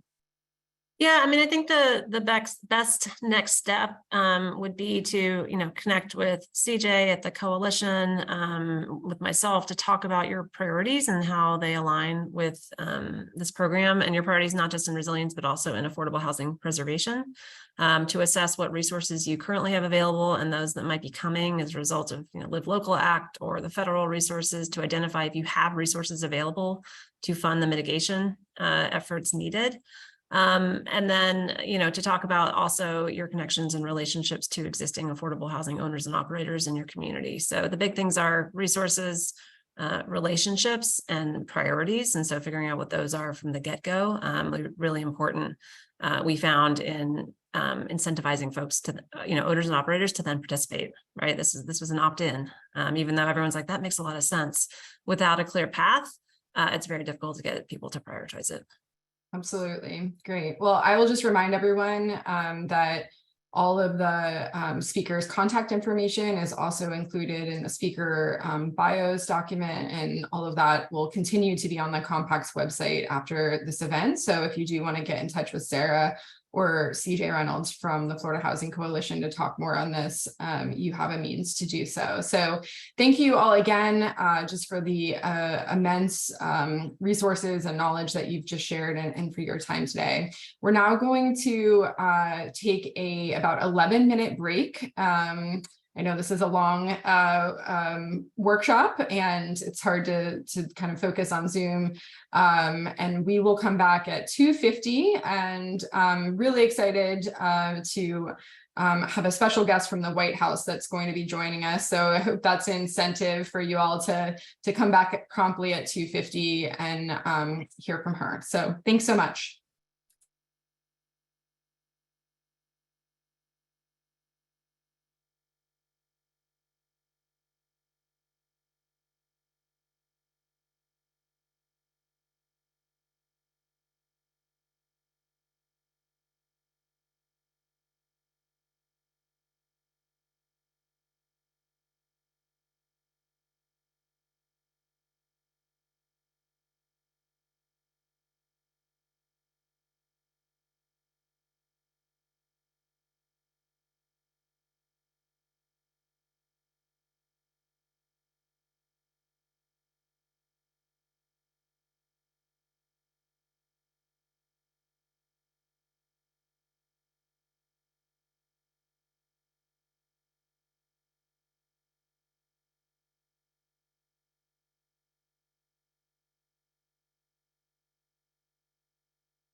All right, welcome back, everyone. Let's dive back in. Next, we're going to have two panelists speak on funding and financing opportunities. Following both of their presentations, we will have the opportunity for a joint Q&A session. I know I promised that we would have our special guest from the White House right after the break. She's having a little bit of a challenge joining, so we're actually going to go to our next presenter, and we'll come back to Lori after that.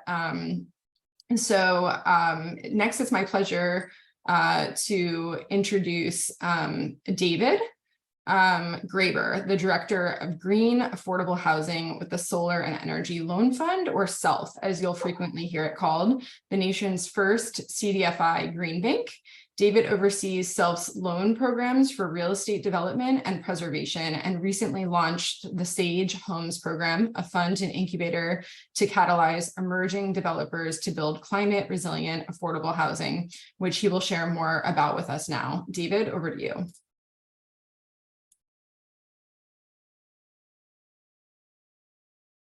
Okay, took a bit. Do I have autonomy, or do I have to say like next, please, for this? Next slide. Yep. All right, can you go to the first one? Okay, thank you. So it's pretty easy for SELF to talk about this weird overlap with affordability and with resiliency, because it's what we've been doing in different ways for the past 10 years. Can you go to the next slide? So we're the original CDFI and Green Bank hybrid. CDFI, as I hope most of you know, is a community development financial institution. Basically, we invest below market rate capital into downtrodden areas. But in our case, we do it for a specific focus and goal, which is for climate impacts. We began in 2010 with a very small seed grant. We've now scaled to over 30 million in direct loans of the types I'll describe later. And then the big thing to keep in mind is that because we're doing catalytic capital, bringing in other capital, we're actually leveraging up the 30 million to about 3x. So you see 90 million at the bottom of this slide in total project costs. Can you go to the next slide? One more to activate it. I have to read our mission, even though it's quite vague. It's vague for a reason. So our mission is to lead the way towards an equitable and just clean energy economy by providing accessible and affordable financing, programs that create healthy, resilient, sustainable, thriving communities. It's so vague because it seems like every 6 months we roll out a new program in a good way. And I'll talk about all those programs next. Can you go to the next slide? Next, please. I don't really need these slides. You can skip ahead. Sorry, I'm quite quick because I prefer Q&A over just my spieling. We focus on the South, especially on the Southeast, because it's the most vulnerable to climate. I don't know, it's always tough saying specific reasons because you're already all familiar with why we're doing this, but I have to say a few. Utilities customers are the most cost burdened here than anywhere else in the country. Actually, more than half of all the residential buildings in the South were built before any sort of energy efficiency code. And you see that now they're fighting new codes like in North Carolina. You all know that Black renters are more rent burdened. And so consider how that stacks on to being cost burdened for energy. Tack on to all of that, the accessible capital is the worst in the Southeast than anywhere else. So there's no way to pay for it. There's no savings. There's no capital access to actually fix anything. You go to the next slide. One more. That's just another slide to brag that we're the first. Okay, the next slide, please. This is where we actually get specific on what we do properly. You can think of it as three main loan types. There's loans for homeowners, loans for landlords, and loans for developers. Homeowners, it is just small scale personal loans that are unsecured, which means you don't risk your home or anything like that. Unsecured to retrofit your home to be more energy efficient, more sustainable, more resilience against storms, and also just more livable for longer. And so that includes everything from the obvious glamorous stuff like solar and battery, but really quite often, more often than solar, we finance stuff like a new heat pump, new weatherization, all the basic stuff that you don't really think about. What's so neat about the homeowner loan is that it's mostly for low and moderate income homeowners. So our average default rate is below 2% now, and our LMI density has been 74% historically, which means we're giving loans far and away mostly to moderate income people, and we're keeping a very low default rate, and it's unsecured, so it's not like we're going after them. The second loan type is the landlord loan, which is basically all the same whole home improvement retrofitting that we do, but for affordable housing landlords. We really created that program because of our issue over rent burdens. So for about 8 years, we were just helping moderate income homeowners. We realized there's this huge gap for renters, especially for Section 8 voucher programs, where the renters have to cough up the cash for the utility bills, even though it's not their responsibility to improve the apartment. So there's no incentive for the landlord to actually increase the energy efficiency. Third, and what you all care about the most and why I'm here, is for the SAGE loan fund for developers. Can you go to the next slide? You can skip this. This is just how we work. It's basically we partner. This is also just brag-worthy stuff. Can you go one more forward? One more. There we go. This is to the real SAGE developer loan program. I think I should start by saying what SAGE actually does practically. It provides everything from pre-development financing to gap construction and acquisition financing to mini permanent financing. So those are different loans across different types, like different timelines for construction. For emerging developers who are having trouble coming up with equity and also having trouble coming up with mentorship to build anything that is affordable and resilient. And so basically, it's a fund that gives really accessible capital for these projects, but also there's a whole mentorship arm where we connect them with the right people who've been developing for a long time. And yeah, that's basically it. Can you go forward one? This is what I just described. It's tough to describe this so quickly on one call because we do a lot of different stuff with SAGE. Really just consider it as a fund plus an incubator. We give, you see the blue arrows are the types of money that we will provide, and the green at the bottom are the types of technical assistance that we stack on to the funding.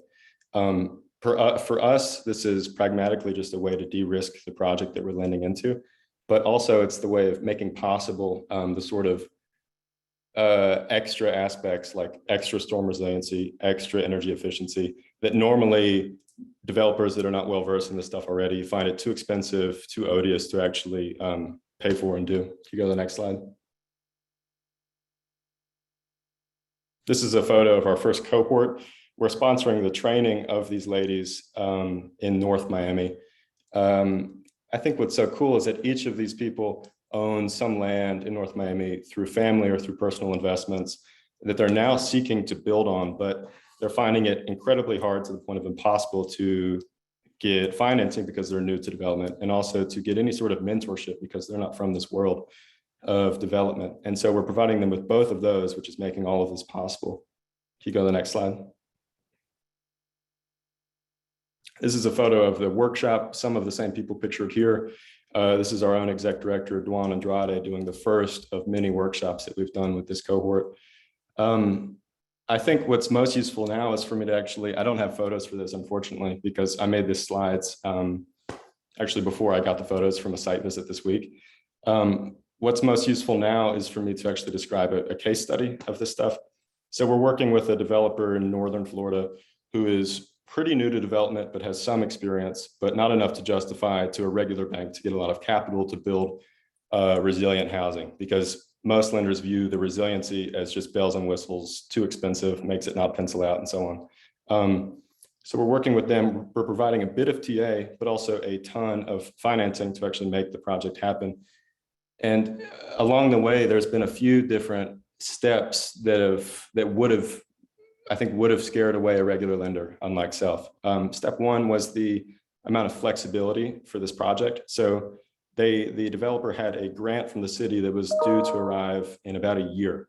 Obviously, a regular developer, especially an emerging one, cannot wait that long to access the cash to start the projects because time is money for them. And so we were able to flexibly step in and provide the bridge right now to ensure that the resiliency components could be built in early on as they have to be.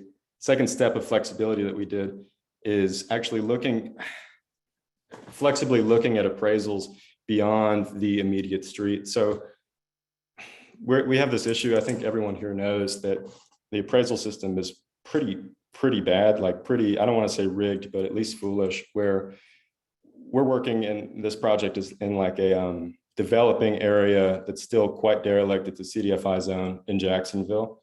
The appraiser wanted to look at sites that they deemed comparable that were about 3 miles away from that, rather than look at the much more valuable sites that were several blocks away. I don't like jumping to conclusions, but I think that it was mostly just racially biased, this appraisal. And so we were able to overcome that issue by just using our own systems. The end result is just that there's a whole block now in the process of getting redeveloped resiliently and affordably. Can you go to the next slide?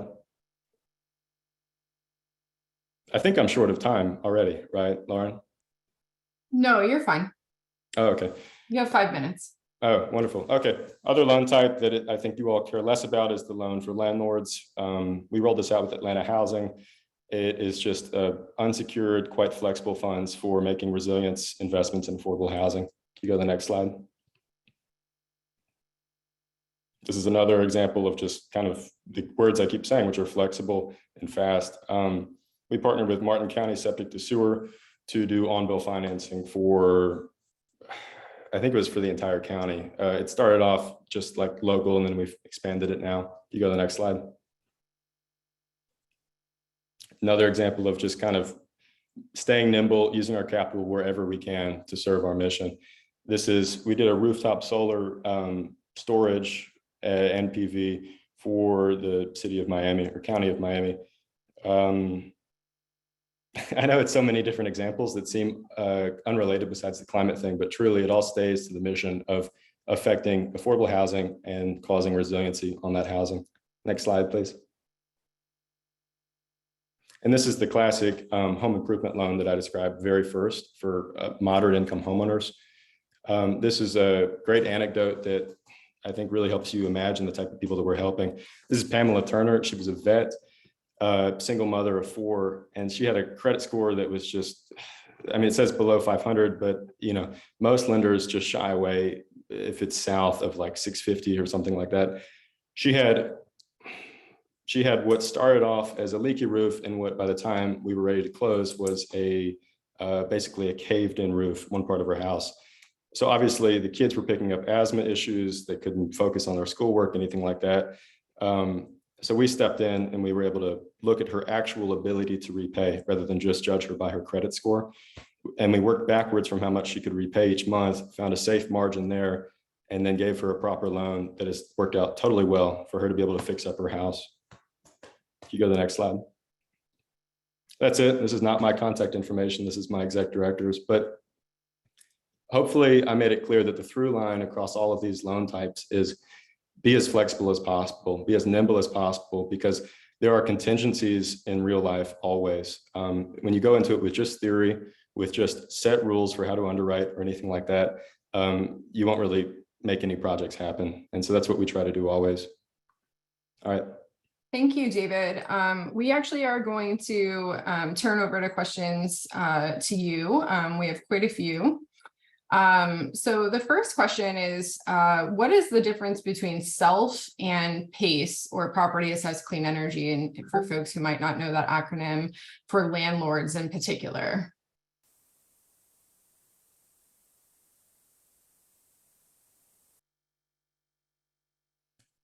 Okay, thank you. You had to unmute me. So PACE is just a type of loan that a lot of lenders do. SELF does a type of PACE. We do residential PACE, our PACE. The most common type of PACE most think of is C-PACE, and that's actually what landlords use. Let me first describe our PACE. That is where you get an actual resident homeowner of the home that you are improving to sign their mortgage against the improvement. This has turned out really badly for lenders besides SELF, because usually it's structured so that just on the ground contractors are incentivized to go door to door and have any homeowner, especially those who don't read fine print well, sign at the dotted line and lien away your home so that you can buy, you know, $10,000 AC or something like that. SELF actually rolled out a few years ago the first RPACE program for that factored in a ton of proving that you have ability to repay before we will underwrite the thing. That's now become kind of the norm across the South. C-PACE, what the question is more about for commercial, like landlords, that is again just the same model of you add to the tax bill the repayment rather than just structuring like a separate loan. It's a lot safer to do CPACE rather than just a separate loan, because if you do not repay the PACE loan, then you can lose the entire property. Thanks. Okay, another question is, what's the process like in terms of your outreach with developers and landlords to enter and complete your programs? I assume that's kind of a biz dev question, which is really, really relevant for anyone trying to get into lending, this sort of stuff. It's tough. It's a lot of word of mouth. We've built out a big network now. Obviously, we partnered with Atlanta Housing for the landlord loan. That was how we did all of our networking in greater Atlanta.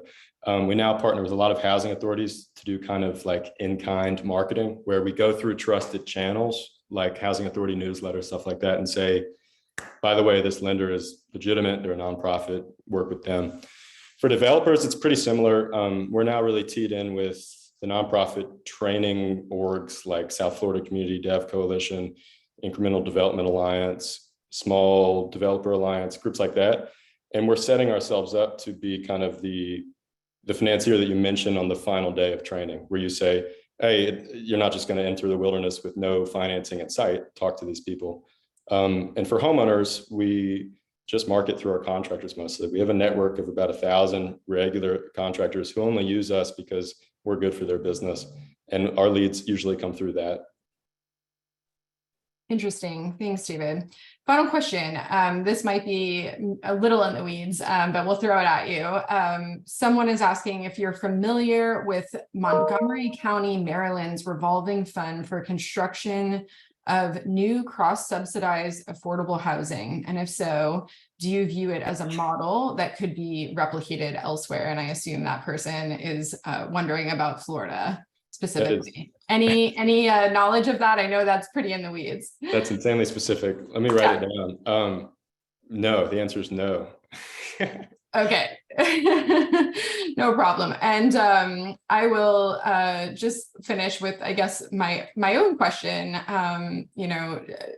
Until recently, as you said, SELF was the only green bank in the Southeast and is still the only green CDFI in the nation. How do you see local governments getting more engaged with SELF, and how can local governments help get the word out about your offerings and also encourage expansion of more green banks within our communities? Yeah, so I have to answer that in kind of two ways. First half of the answer is that SELF is actually now catalyzing the creation of a ton of other green banks. So we're, thanks to a grant, I think we've announced it already, thanks to a grant from JP Morgan, we're seeding, like giving seed loan capital to a lot of the nascent green banks in the South that are cropping up. And we're also helping them do a ton of TA, basically come under our wing, learn from us, and then launch on your own, because we don't want them to have to repeat the same mistakes, same brain damage that we incurred for 10 years of this work. So that's answer one, which is actually we're working to seed other green banks across the South. Second part of your answer is where we are not doing that, we're just going after, I don't know, it's so win-win-win that it's never a tough sell to local governments. It's, you have these goals, let's say City of Atlanta wants to retrofit 300 LMI homes this year for electricity. And they don't have the capital or the lending arm or any of the other capacity to do it. Just give us a call and we can be your implementation tool. Yeah, simple sell. Great. Thank you, David. Very informative and really interesting program. We appreciate you being with us. So now I would like to, it's my absolute pleasure and honor to introduce Lori Showman, Senior Advisor for Climate Resilience with the White House Council on Environmental Quality within the Executive Office of the President. Lori has more than 20 years of experience leading edge local, state, and federal efforts to promote climate risk reduction, including the passage of the nation's first utility-sponsored environmental justice policy in San Francisco, the construction of the nation's first off-grid environmental justice learning center in California, and the publication of a series on climate resilient housing, which we've already heard a lot about today, which has led to close to $250 million in investment in housing resilience. Lori, we're so deeply grateful that you could join us for today's event, and thank you so much for making the time. Thank you so much, Lauren, and I appreciate everyone's patience with me today. We were trying to get on to the Zoom call. Can everyone see me? So we're going to be, I'm really excited to be here today because I see many folks in the audience from across Florida working to advance the goals of the administration around equity and climate resilience and protecting our communities from the ravages of climate change. So I wanted to start off by, saying that we know that the acute and chronic risks posed to communities across the nation are aggravating existing vulnerabilities. So in today's case, we're talking about affordable housing. And we know that there is a national shortage of affordable housing that is pressing so many of our communities to try to figure out how to deal with this crisis. And at the same time, the effects of climate change and the knock-on effects of the climate crisis are creating even more aggravated risks. And so what I'd like to talk with you all about in the next 10 minutes or so is how we're addressing these issues through several different levers. So first, I want to again thank the Climate Compact for inviting me here today. I'm wearing my new hat, which is at the White House, working very closely with our agency partners and our communities across the country to find a way to resolve some of these somewhat intractable issues, like climate change, like risks from a variety of perils, like the crisis around affordable housing, equity issues, infrastructure that needs to be upgraded. And I want to deliver the message to you today that the administration is very grateful to you all for gathering here to talk about these issues and come up with solutions. We know that we're running out of time, and we're not waiting until it's too late. We have been committed to pursuing and resourcing solutions that combat the climate crisis by expanding and embedding climate resilience in both our capital expenditures, our programs, our planning across agencies and across the federal government. We have committed over $370 billion in clean energy and climate provisions in the Inflation Reduction Act, on top of the funding that was committed through the bipartisan infrastructure law. And we've submitted an additional $24 billion of steady state funding in the 24 budget to advance climate resiliency across the nation. Our climate resiliency efforts are focused on solutions to fortifying our communities and our buildings, our physical assets. And here's a couple of ways that our group, our teams are working to advance this. We've got a very robust national initiative to advance building code and energy code modernization across the nation. Really want to commend Florida for having one of the most robust set of codes in the nation, which has certainly helped Florida weather the hurricanes and events that have been coming forward in rapidity over the last several years. And so we know that building code works, and we're trying to encourage other communities around the nation to incorporate modern building codes and standards in their built environment. We're advancing the federal flood risk management standard, which is a standard that ensures that federally funded projects in areas prone to flooding can manage risk. We're also investing in the resiliency of communities through programs such as BRIC, which is a grant program out of FEMA, a competitive program that supports states and local communities, tribes, and territories to undertake hazard mitigation projects and adaptation projects. And last year alone, natural building solutions and nature-based solutions have been added, along with building code and other creative ways of advancing climate resilience. In FY 2022, a total of almost $2.3 billion was available to communities across the nation, and we just announced the recipients of that year's program a few weeks ago. And we're thinking about ways of working together with all of the communities across the nation to build what we are developing now, which is called a national climate resiliency plan, a national climate resiliency plan and framework that the president announced 2 weeks ago in California. And this framework will help bring us all together around what we mean by climate resilience and how we can ensure that we're encouraging climate resiliency to be baked into our planning and our implementation of all of our steady state funds, as well as the IRA and bill commitments. So this is really exciting.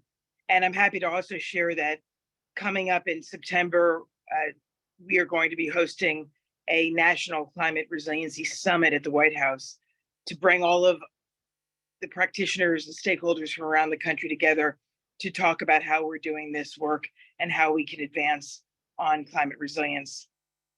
We know that climate resiliency and attaining it is an imperative for our generation, and it needs to be included in how we do business through scenario planning, modeling current and future risk, and identifying how to adapt to the changing conditions, both current and future. This is how we will achieve, as one of my dear colleagues, Jonathan Rose, says, the common good.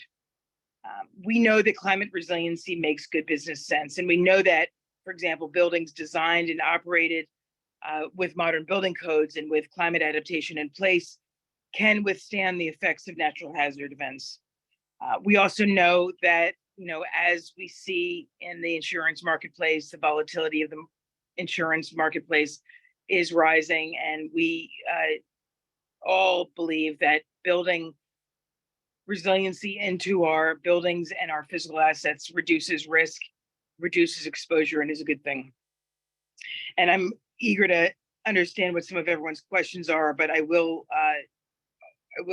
talk a little bit about how the agencies are accelerating on this work to give you a sense of how we are designing solutions and programs to help support communities across Florida and across the nation. So we have a couple different efforts in play right now. I've mentioned the building code. I also want to mention that our agencies, our federal agencies, are and have been asked to create adaptation plans that will help to govern how programs and funding and resources are managed within each agency. So now we have agencies across the federal family that have adaptation plans in place.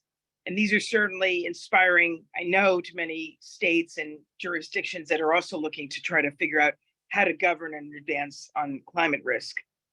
There are many, many funding programs on the street right now that the administration has put forward. Just today alone, the administration announced the $7 billion Solar for All program, which EPA is hosting. And this is a competitive program that is seeking to support communities to advance on both sustainability, emissions reduction, and generate support for community operations. I'm going to stop there and take some questions because I'd like to hear from you and see how I can help. All right. Thank you so much, Lori. I guess not to put you too much on the spot on the weeds, but are there any other specific provisions kind of just off the top of the IRA or the bipartisan infrastructure law that you see as being really relevant to this intersection between resilience and affordable housing that we should be sure that our communities here in Southeast Florida are paying particular attention to? Absolutely, Lauren, that's a great question. There's a specific program that I'd like to talk about called the HUD Green and Resilient Communities Program. And this is a program that has a dedicated line of $1 billion to deploy across the nation to support two facets of the housing resilience. The first facet is emissions reduction and sustainability. The second facet is the structural and physical adaptation to climate risk for housing. And so when we think about multifamily housing and we think about resilient housing, we know that a lot of the existing housing across the nation is in need of retrofit and to be brought up to a state of repair as well as current code.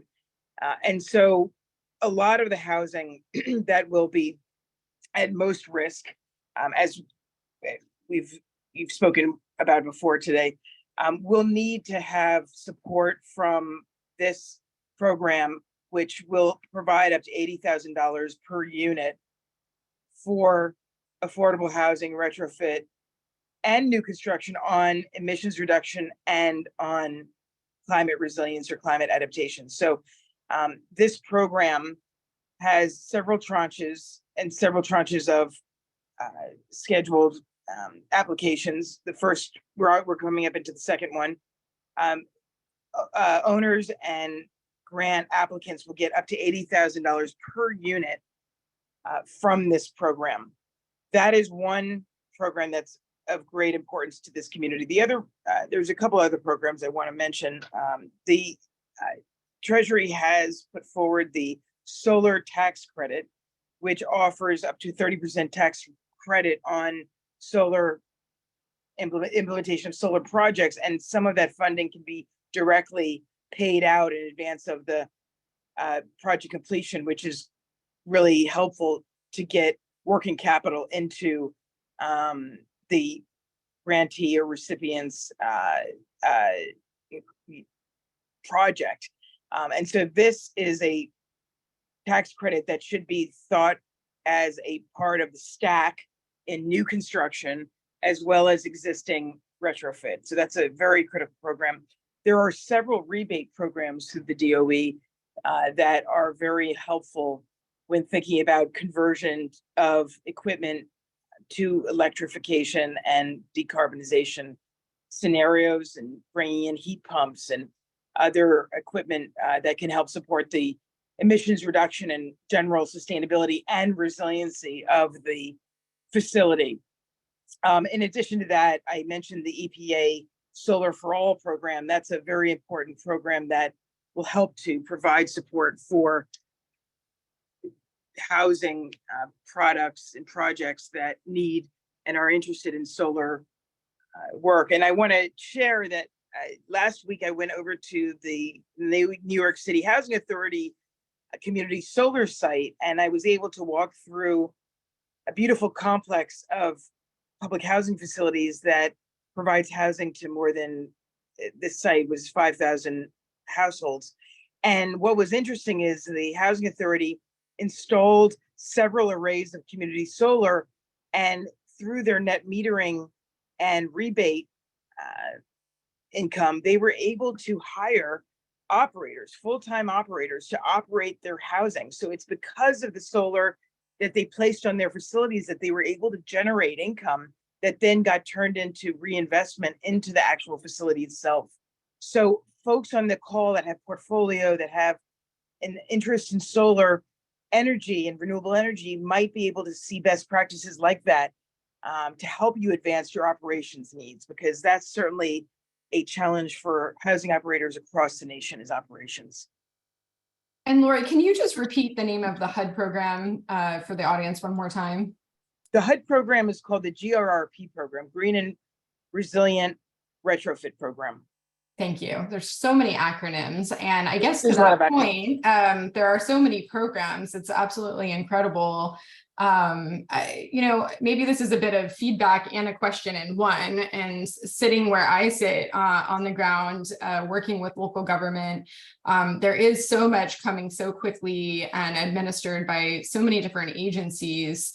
I think we run the risk a little bit of communities, local governments, community-based organizations and private sector partners, perhaps not even knowing all of the opportunities that are available, and being able to prepare for those LOIs and applications in a timely way. So how is the administration, I guess, across the agencies kind of thinking about outreach to try to, I'm on, I don't know how many different email lists across agencies to try to get this information out to folks. And I guess we'll start by saying thank you for being here today, because this is a key way to get some information out there to folks.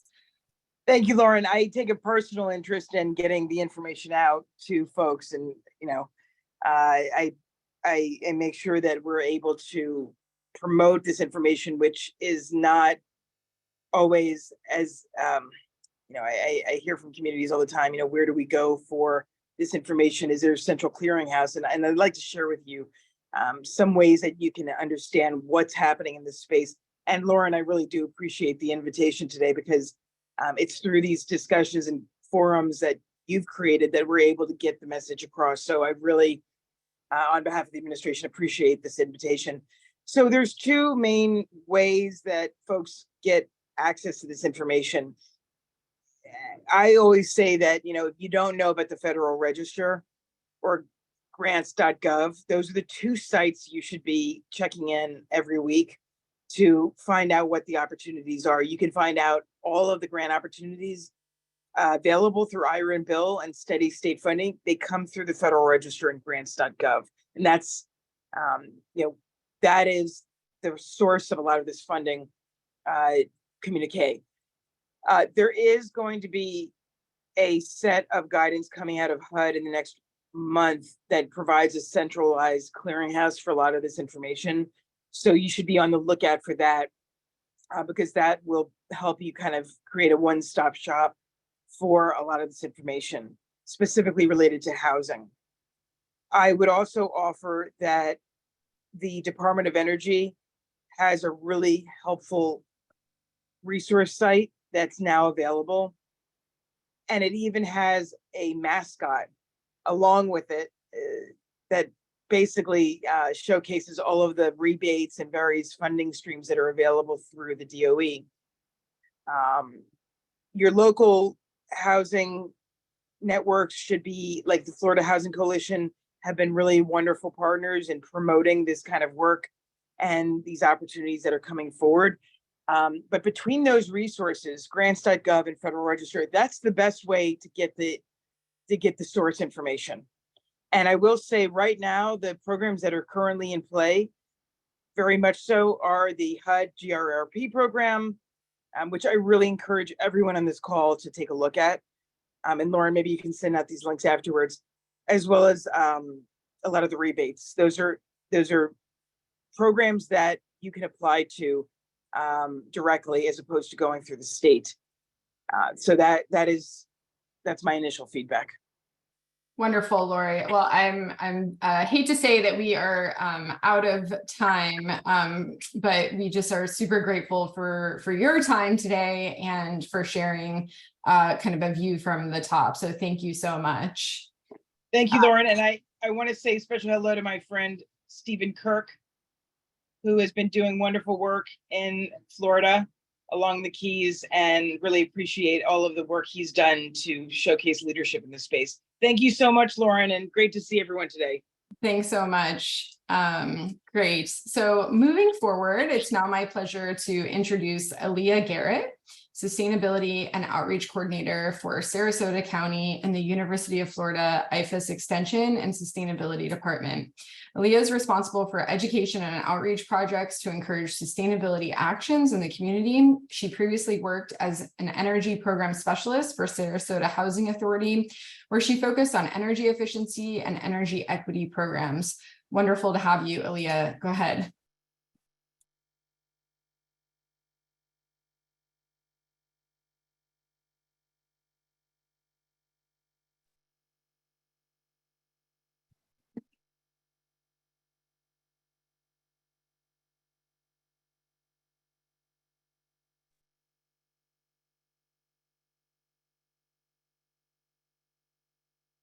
Aaliyah, we can see you and we should, oh, we can't. It won't let me unmute. Nope, we can hear you. You can hear me? Yes. Oh, okay, thank you. It gave me an Okay. notification that said the host won't let you unmute yourselves. And I was like, oh no. Well, all right, everybody. Hello, my name is Aaliyah Garrett. I'm the Sustainability Outreach Coordinator at the University of Florida's IFAS Extension Office in Sarasota County. So we're going to be talking about our energy burden and then solutions and strategies that we have here locally in our county. Next slide. All right, so we have a big energy burden. There's a big need for energy equity. So we're going to be talking about that. Also, some of our funding sources, our programs, and then different levels of intervention for y'all to replicate a similar program here in your county. Next slide. Okay, so in Sarasota, there's a big lack of funding and support for energy efficiency programs. We also have a lot of equity issues, and a lot of the programs that we have are geared towards middle income folks.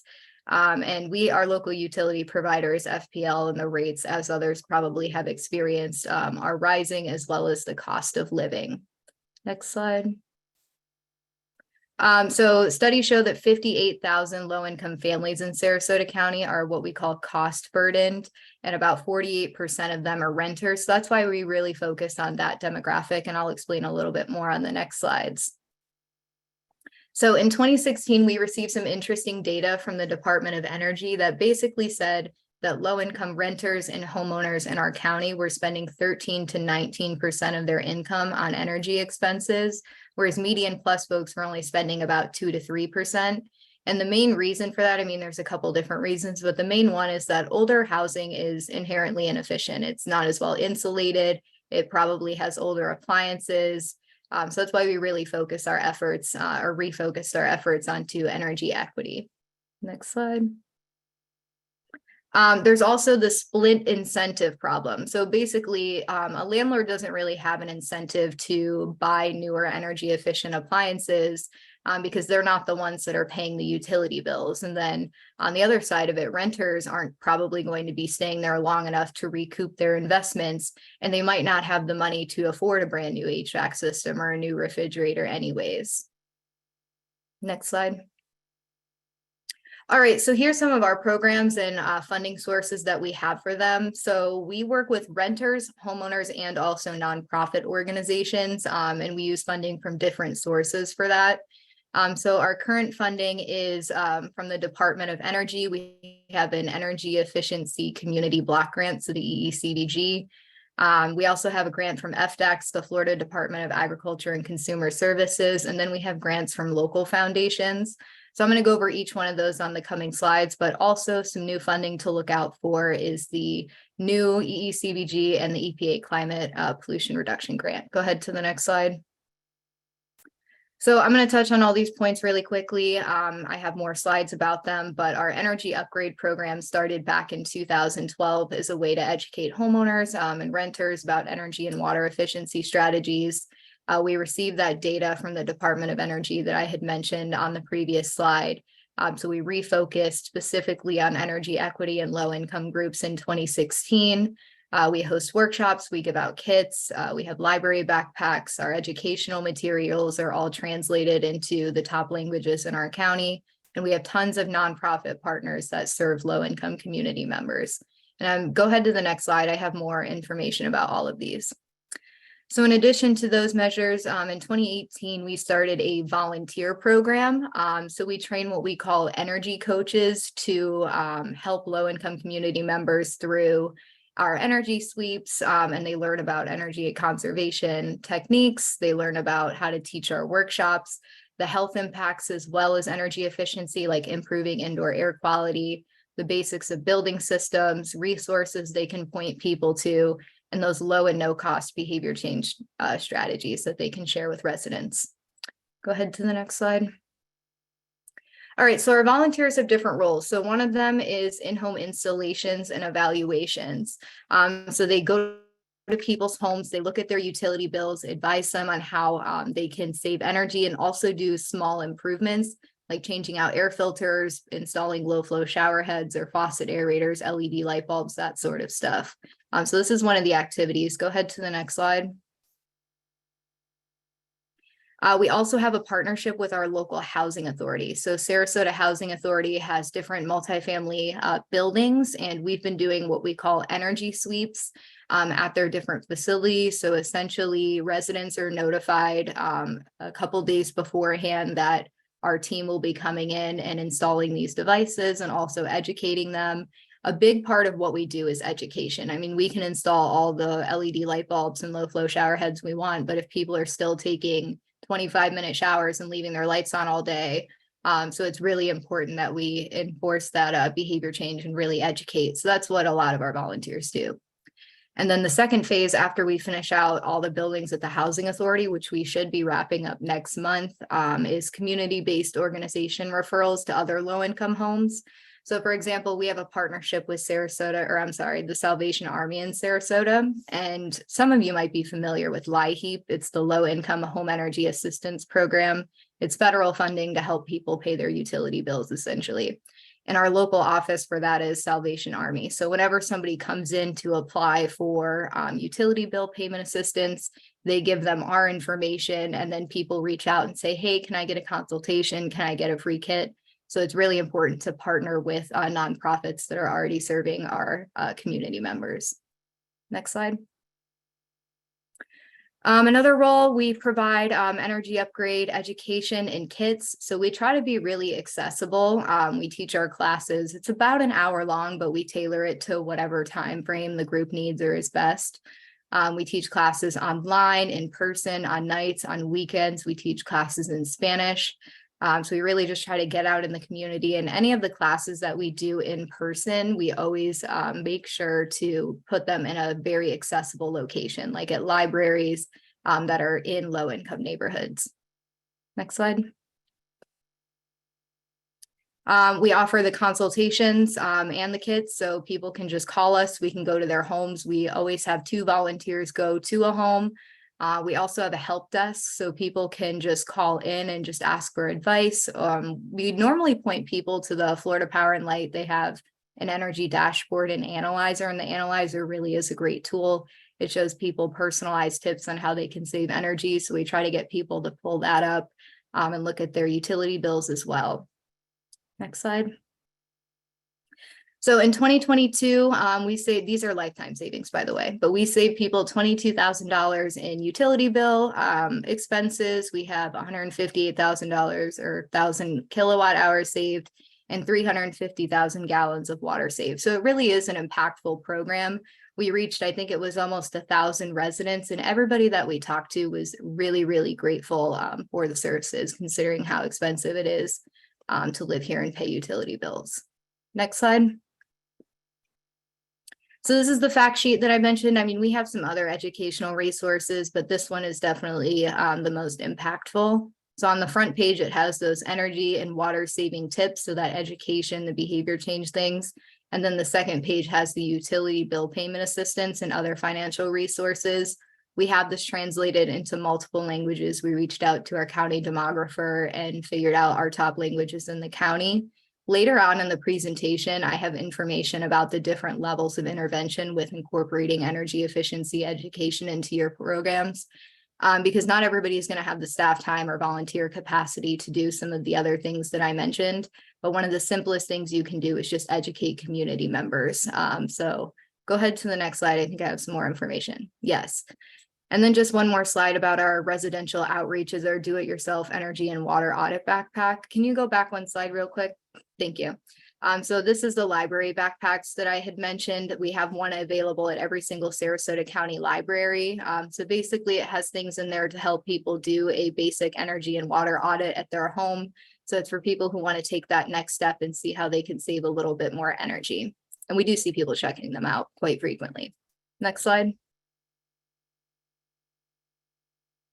All right, so what we had just talked about on those previous slides is our residential outreach that's talking directly to renters and homeowners. For this grant, our FDAX grant, this is working directly with housing providers. So we received this grant in 2021 in March, and it's basically to purchase appliances for housing providers as a rebate program. And again, the residents are seeing those savings on their utility bills. It trickles down. And go ahead to the next slide. I think I have a little bit more information on here. Yes. So the first thing we did is send out a needs assessment to all of the low income and affordable housing providers in our area, just basically asking like, how old is your building? What could you use? Your residents pay their own utility bills, and kind of saw what the need was in our community for this program. And then we started accepting applications. The ones that were approved started purchasing and installing their efficiency appliances. The rebates were distributed, and then throughout the entire time, we've been doing outreach and education to the residents who did receive the upgrades. So giving our fact sheet or teaching a class at their facility, really just trying to educate them on the why and what's important about getting that new appliance. And we also are collecting utility data 1 year prior to the installs and 1 year post install. So we should be getting the rest of the utility data we need next month. And I'm really excited to see what a difference this makes, because with our residential outreach, I mean, we're installing the low flow shower heads, the faucet aerators, the light bulbs, which you're going to see savings, but not as impactful as like changing out an HVAC system or refrigerator. I mean, in Florida, it's hot. 36% of our utility bills goes towards air conditioning typically. So if we can get out, you know, really old, inefficient, low SEER systems, we're going to see big changes. So I'm excited about that. Next slide. All right, so in total, we had 3 housing providers that received funding, Castle Community Assisted Supported Living, Victoria Point University Club. We retrofitted 39 total units. Both of them went for refrigerators and HVAC systems, which I thought were the most impactful things, because your HVAC system in Florida, that's the #1 culprit for energy use, and your refrigerator is running 24/7. So we'll see a lot of energy savings with those. Next slide. Okay, so that one was our housing provider grant. And now this final one is our Partners for Green Places. This is working directly with nonprofits. So it started in 2019, and it is a really collaborative program. So we worked with the city, with local foundations, with nonprofits. And essentially what we did is complete energy and water audits at nonprofit facilities, and then funded the projects that we had recommended. Go ahead to the next slide. So in total, we reached 16 nonprofits with energy, water, and solar audits, and also implementation projects. So there's 4 solar projects that are already completed, and we have a 5th one on the way. But the thing is about this program, it trickles down even to the low-income residents that use these services. So the savings that they're experiencing on their utility bills, the nonprofit like Children's First, for example, they're saving thousands of dollars each month. That then goes back into their mission. It's reinvested into feeding and educating kids. So it really is an impactful program, and we're able to educate their clientele through classes and also just outreach in other ways as well. Next slide. Okay, so those were our 3 main programs and different levels of intervention for either working with housing providers, residents, nonprofits. But I know that there's a lot going on there, and not everybody has the staff time, capacity, or funding to do all of those things. So these next 2 slides are really just about how you can incorporate your content into your existing programming. So the first thing at the lowest level you can do is community outreach. I mean, I'm more than happy to send you our fact sheet if you want to make something similar. And you can display that at tabling events, or if you don't have the staff time to do that or have an outreach person, you can leave them at libraries or at local nonprofits that service our low-income community members. Next level, you could do efficiency education. So it could just be providing a class or some sort of webinar. If you're not able to do classes continually, you could just record something and put it up on YouTube or on your webpage. You could do efficiency education with device distribution. So if you do have a little bit of funding, it would be great if you could purchase like LED light bulbs. Maybe you can't purchase or fund an entire kit, but you can fund some of the items in a kit. Because a lot of people do want to make those changes, but they don't necessarily have the money to do it right away. So it is a big help and an incentive for people to join the classes as well. Or you could create a resource kit similar to our do-it-yourself audit backpack, so people know, where their energy is going and the next steps for them to take. Next slide. All right, so you can also do efficiency consultations and set up a help desk, or you can make appointments to go to people's homes if you have the volunteer or staff capacity for that. We do get a lot of requests, so it is very time consuming, but ultimately very worth it, and it helps our residents save money and learn more about their utility bills. You could also do some sort of in-home energy tune-up program similar to what we do with our energy sweeps and the Housing Authority. So some of those strategies are outlined in what we talked about before. But again, if anybody wants to meet after this or give me a call if you have any questions, I'm happy to discuss further. And finally, you can implement some nonprofit and business programs, but that is a little bit more intensive. And right now we are really focusing on our residential programs. Next slide. Okay, these are just some of our resources. I don't have much time. I went through that presentation extremely quickly. But again, if anybody has any follow-up questions, I'm happy to answer those separately off of this. And after I finish, go to the next slide. This is what I think will be really useful for everybody. These are just, again, resources on how you can implement efficiency programming into your facility. So if you have any questions, I'll go ahead and take those. I think my next slide is questions. So. Great. Thank you so much, Aaliyah. We do have a few questions for you. The first is, what does it take in terms of internal capacity to run a program like this? And how do you go about recruiting and retaining volunteers? And then also, who trains the volunteers specifically? So for the first part of the question is about what does it look like internally for capacity? In 2020, we received a grant from a local foundation called the Branzik Foundation, and they pay for one full-time staff person to manage our energy upgrade program. I was actually in that position prior to this role, so I'm pretty familiar with that. That person is who trains the volunteers, manages the volunteers, and kind of comes up with the training. As far as recruiting volunteers, we try to go to local high schools for people who need like Bright Futures hours. We have an elderly population in Sarasota, so there's a lot of retired folks who are interested in helping out. We bought Facebook ads. We put flyers up in libraries. If you've ever been to the libraries, they have like an end plug, like a TV screen with rolling slides. The libraries put it on there. So really just trying to get the word out that way. Our trainings are 5 days in person, but this year we're trying to be more flexible with our next training. So perhaps we're going to do some of them on Zoom and some of them in person for the ones that need to be more hands-on. And was there a tertiary, a third part of that question? Did I answer all of them?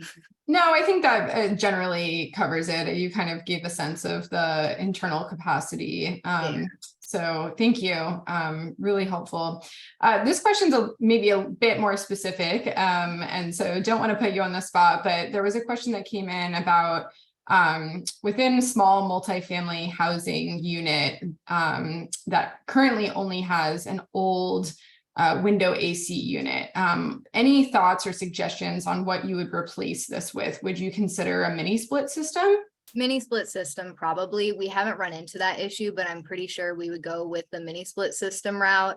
That's an interesting perspective because we haven't encountered that yet, but I will say with residential so far, we don't really do any larger upgrades like replacing the HVAC systems for our FDAX grant program where we did the rebates for the housing providers. They had to install the systems with our own maintenance staff, so we weren't as involved with that. We just provided the funding and did the rebates. Thanks, really helpful. Last question. Have you all given any thought or started down the path of trying to track, understand or even potentially monetize the other kinds of co-benefits alongside energy efficiency? So things like improved health, comfort, or other types of co-benefits that we know come along with advancing efficiency. Fabulous question. Yes. So in one of our grant programs that we have with the Branzik Foundation, we did insulation upgrades at the Sarasota Housing Authority's Bertha Mitchell complex. And we partnered with, or we hired a consultant, South Base, and they installed indoor air quality monitors for 2 weeks prior to the insulation upgrades. And we also collected utility bill data and we did health screenings for the residents, like asking them, do you cough inside, and other questions as well about their perceived indoor air quality. Like, how would you rate your indoor air quality? Good, poor, whatever. And we just finished the upgrades at that facility. And now South Base is installing the indoor air quality monitors for another 2 weeks. We're doing another health screening and collecting more utility bill data throughout the rest of the year. So it'll be interesting. We don't have the results of that yet, but a lot of the residents that I've seen, because I actually go to that building often, have said, oh, I'm really happy about this. My indoor air feels a lot crispier. And I'm like, crispier, I love that word. So yeah, I really do think we'll see some positive results with that. And we try to track any metrics we can. Great. Well, just incredible work. I really hope that we can start seeing the great work that you all have done over in Sarasota replicated over here on the East Coast, and certainly excited to see how both of our regions through the Climate Pollution Reduction Grant can really put some money behind these kind of initiatives and really move this work forward much more quickly. So thank you so much again, Aaliyah. Appreciate your time. Thank you so much. Last but certainly not least, it's now my pleasure to introduce 3 speakers to close out today's workshop with a panel discussion on community land trusts. To moderate the discussion, we have Matthew Wyman, manager for the Community Land Trust Institute within the Florida Housing Coalition. Joining Matthew as a panelist, we have Mandy Bartle, executive director of the South Florida Community Land Trust. At the South Florida Community Land Trust, Mandy has led the publication of over 30 reports identifying strategies for distressed areas, resulting in over $15 million in investment in South Florida's underserved communities. The South Florida CLT is also a lead partner in the South Florida Housing Link Collaborative, which Mandy will talk more about during this discussion. Alongside Mandy, we have Stephen Kirk, the president of the Florida Community Land Trust and Rural Neighborhoods, which is a nonprofit housing organization serving 10 Florida counties with a portfolio of 2,100 residential units. Stephen's organization has been instrumental in rebuilding workforce housing post-Hurricane Irma in the Keys. And we're excited to hear more from you, Stephen, as well. So with that, I'm going to turn it over to Matthew to kick off the discussion. Awesome. Thanks, Lauren. My name is Matthew Wyman, as Lauren mentioned. Happy to be here. Got a great panel for you. Expect to be a high quality conversation on affordable housing, permanent affordability, and the resilience, and tying all that together like you guys have been talking about all day. So we'll get started with, in Florida Housing Coalition, we believe that the community land trust model is a best practice tool in the arsenal used to combat the forces of the affordable housing crisis that I think everybody understands we're faced with here in Florida and across the country. So first question for Mandy, can you briefly define what a CLT is, a community land trust, what it is, and how they establish long-term affordability? Thanks, Matthew. Well, first, I just want to kick off and just let you know a couple quick important things about the South Florida Community Land Trust. We are a nonprofit developer. We've been working in the community for the last 16 years. And we really started with the core belief that we believe everything important starts at home, right? That's what often dictates your health and gives you access to other opportunities in life. And that's why we set a mission to build quality, sustainable, and affordable homes. Early on, we had some people tell us, pick 2, you can't do all 3. And instead, we've doubled down and we've started adding some resilience features as well. The other kind of important, critical core belief that we have is that we believe that it's really people that make the place, right? And cities and communities and their character and charm are often dictated by the people that live there. So we have to make sure that we're building housing for those people to afford to stay. So because of that, we use the community land trust model that makes sure that things are affordable up front, but also that they stay affordable for the future generations.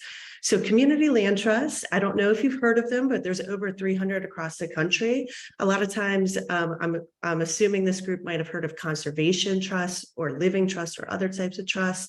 This is different in that the trusts that we're trying and what we're trying to protect is not necessarily just the environment. We're trying to protect the affordability of the land.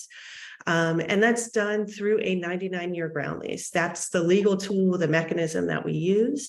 And when we do that, we actually split the ownership of the land, right? So there's the landowner and there's the building owner. It can sometimes all be one and the same, but when it comes to home ownership, that split of the land and the ground lease dictates the rights and responsibilities of our homeowners. The main right is that they get to use exclusively and enjoy the land for themselves and for their home. But it does come with responsibilities. They've got to maintain the land, as well as some restrictions. And the biggest restrictions when it comes to a community land trust is the long-term affordability. And so they have to pay that same opportunity forward to the next buyer, meaning that there's a resale cap. And a price restriction on what they can resell the home for. So they didn't buy it at a market rate, they can't sell it at market rate. And so that's kind of the concept and the way that most community land trusts across the state and across the country have used to protect the affordability.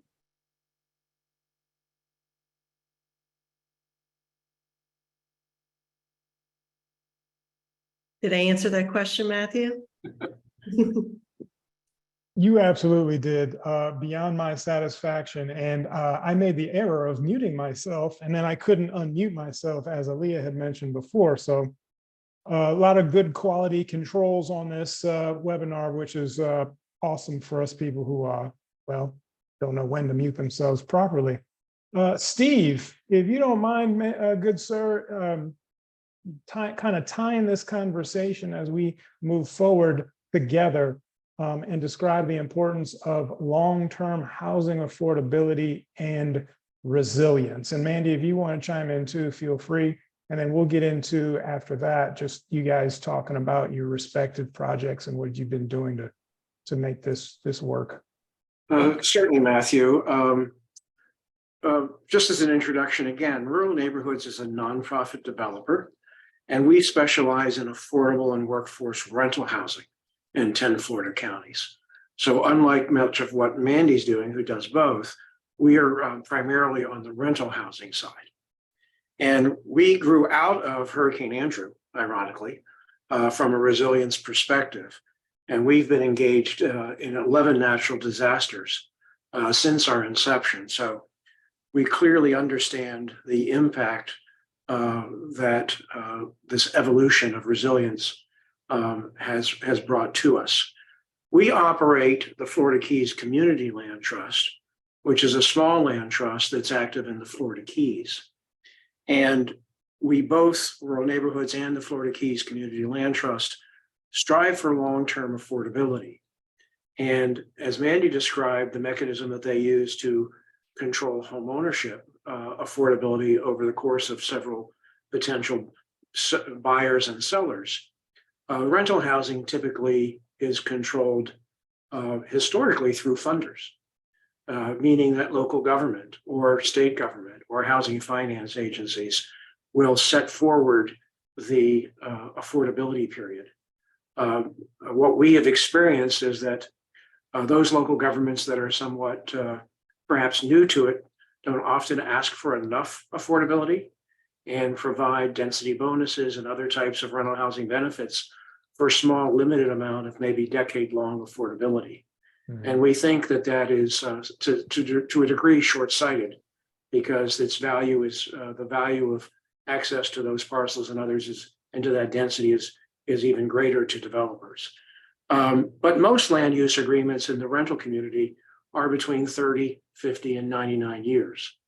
And so what we find is that the land trust model, where there is potentially a community land trust that owns the land and then enters into a ground lease with another developer, gives you the ability to go beyond what the funding source will require.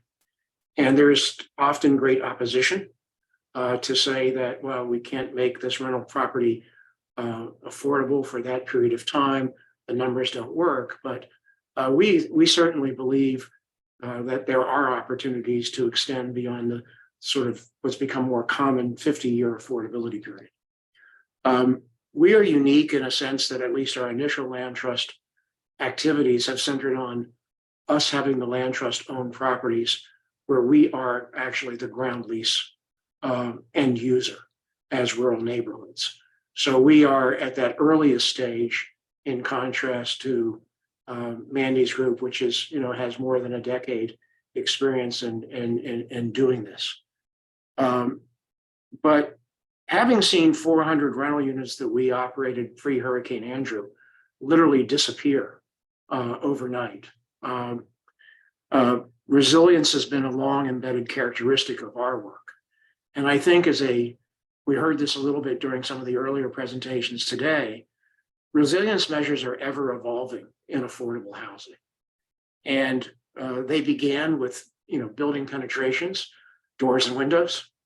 We moved to building types and gables and hip roofs, and to roofing after, poor Charlotte had found that metal roofs did much better in the aftermath of that storm, to now increasingly conservation issues in terms of energy and water, Energy Star and Water Sense, to even now green certification, where we're looking at the sourcing of of different materials. And I think we're going to find that developers and jurisdictions are somewhere along that continuum, which is now expanding, as we heard earlier today, to solar and to site selection. And so I think it's important to understand there's a curve and that process has been incremental. Heat and floodplain and sea level rise are the critical cutting edge issues today. Those earlier issues, green building certification, building penetrations, those have really truly been resolved, as Laura suggested, by much of the Florida Building Code. And these are really included in the investments that developers are making in both market rate and affordable rate today. It's these latter challenges that I think that we are striving to undertake and incorporate in our work. That point that you made about the curve kind of combining affordability periods and resilience, in my mind, is really key here for our conversation.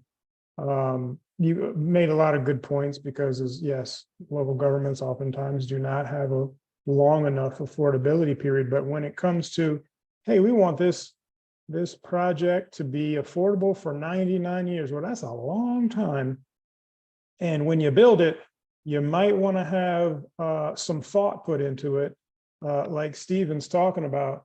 So, Mandy, we kick it back to you. If you want to tell us about your project that you've here worked on recently, how you've integrated resilience into your planning and your development. Yeah, absolutely. I know Stephen covered a lot of great building techniques, but sometimes it starts with site selection, right? So we're a regional organization, and as we were expanding just from Broward County and starting to do work in Miami-Dade County, we were trying to figure out where should we target some of our investments. And so we turned to a lot of partners, some of which are probably on the line today, and we asked, well, what would improve the lives of our residents? And the number one answer we heard was located near transit, right? Those are oftentimes the two highest costs that a household has, are their housing costs and their transportation costs. We heard other things about health and safety and good schools and a lot of other things. So we mapped the whole region, and then we came back to that same group, and we were so proud of our maps and our work. And I think one of the things that was interesting is we were calling it our opportunity index, but it included zero demographic information. It was solely about actual opportunities and location and proximity. But when we showed it to our partners, they said, well, you didn't consider one important thing, climate change. So we went back and we decided to enter sea level rise to the equation. And so because of that, we actually focused a lot of our investments on higher ground and location near transit. And in particular, the South Florida Housing Link Collaborative that we put together is focused along the FEC line. That's the railroad that connects all of South Florida and all of our major downtowns. And we put together a plan, an equitable plan, to build affordable, resilient communities near transit. The plan's relatively simple, right? It starts with targeting higher ground near transit. And then we build new, we renovate existing, and we use sustainable building practices in everything we do. And then, of course, at the end, we put everything in the community land trust. And as part of that initiative, we now have 302 units that are underway. I believe 38 of them are renovations. They were naturally occurring affordable housing that had been run down and needed improvement. And then I think we have about 30 home ownership units across the region. And then the rest are large scale tax credit rental developments that will be underway. And again, we kind of targeted that proximity near transit, and our largest project actually that we're getting ready to start applying for financing, we're seeking a co-development partner, is actually in Overtown, about 3 blocks from Miami Central, which is where all of the major transit aligns in the city of Miami. Wow. Excellent. That makes almost too much sense.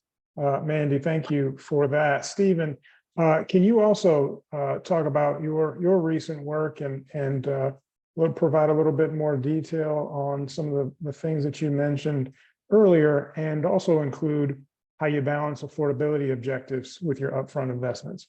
And Matthew, let me add one comment to the previous discussion. One of the reasons I think local jurisdictions wish to keep shorter affordability periods in some instances is the administrative cost and requirement to monitor that over 99 years. Sure. And so I think what we present with the Community Land Trust is this prospect of a ground site owner with a ground lease who can perform that work after your 20-year period with SHIP or with home or something else expires. And so I think we should look at this as potentially a way to accomplish that thing in working in partnership with a land trust. I'm so glad that you mentioned that, because that in essence, the CLT, the Community Land Trust, the actual staff of it can certainly serve some of those monitoring purposes and or compliance purposes. So just wanted to let the audience know that the model itself can help to resolve some of that reluctance from the local government and minimizing the affordability period. I'm going to talk a little bit about some of our work and what I think are the public policy challenges and conflicts that it comes with groups having a mission and local governments having a mission of affordable housing and climate change. I think that, as we described before, from a building technique perspective, much of this has been incorporated and has become relatively common. And from a development cost perspective, very little incremental cost to include energy efficiencies and other techniques. One of the challenges that we have today in terms of cost pressures is one good example is that, yes, we're pressured by construction inflation, rising interest rates, higher operating costs, particularly insurance. But we are choosing in every jurisdiction that we work in to use concrete structures versus wood structures. And clearly, I think there's a demonstrable economic cost to building in Central and North Florida using concrete versus using wood. We believe that incremental cost is worth it, both in terms of long-term maintenance costs, certainly in common issues like termite control, et cetera. But increasingly from an insurance perspective, as we've seen insurance costs rise on our portfolio 38% in February, that we're going to find that these buildings that are at least perceived in the marketplace as being stronger are worth that potential 10% additional shell cost. So that's one choice that we're making. Site selection is a complex balance. We are mission driven to provide affordable housing. And we have recently built a project in the Florida Keys that's subject to sea level rise. And there could be tremendous land loss before the end of the century. But it's also the most rent overburdened jurisdiction in Florida. And so you have this challenge of housing people who are rent overburdened in a community that's facing, certainly by the end of the century, potentially, significant land loss. At the best case scenario, we probably expect a 7-inch sea level rise in our community on Big Pine Key. And at worst case, it could be more than 4 feet. And so there is a likelihood that this project will be jeopardized then. In our thinking as the affordable housing provider, however, we're looking at a more immediate economic life of our building. And so we will amortize our debt in a $14 million investment in 30 years or less. And the economic life of that structure is probably 50 years. So when, we are arguably taking the wrong position, but we are taking that position that this generation of housing needs to be built. The rebuilding is certainly questionable, but that doesn't mean that we can't take some steps to mitigate that issue. And so clearly, because of code issues and others, we're building these projects on a pier. We are potentially building higher than the pier requirements may be. And so this is not just true in jurisdictions like the Florida Keys, also in places like southern Miami-Dade County and in places like Collier County, both of which we're building in. And so we are often have little choice in terms of choosing land that is in a 100-year floodplain, because the substantial majority of the land lies in that floodplain. So the question simply becomes, how best can we mitigate that with improved drainage?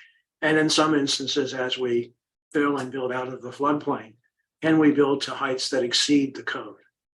And so, for example, in a project we're doing now in the Golden Gate area of Collier County, we're looking to, can we build our finished floors and our roads and streets a foot higher than the required residential requirement? And that's a real cost, but it's a cost that we believe that if there's going to be public support for a project, and most affordable housing has public support, be it at the state level, federal level, or local level, then this is an investment that makes sense, particularly if you can get that affordability that extends from 50 to 99 years, because this site is going to go through at least 2 generations of rebuilding and substantial rehabilitation in that 99-year period. So we think it's a wise place to spend money to begin to create this resilience. All right, so we've been put on the clock, and thank you, Stephen, for your answer, your discussion there. We've been put on the clock, got about 5 minutes. We got a question from the audience for Mandy, and I'll try to summarize it so that you can provide a concise answer. Is there any other data or design principles you use to inform where you locate your affordable housing units, such as green infrastructure, complete streets, etc.?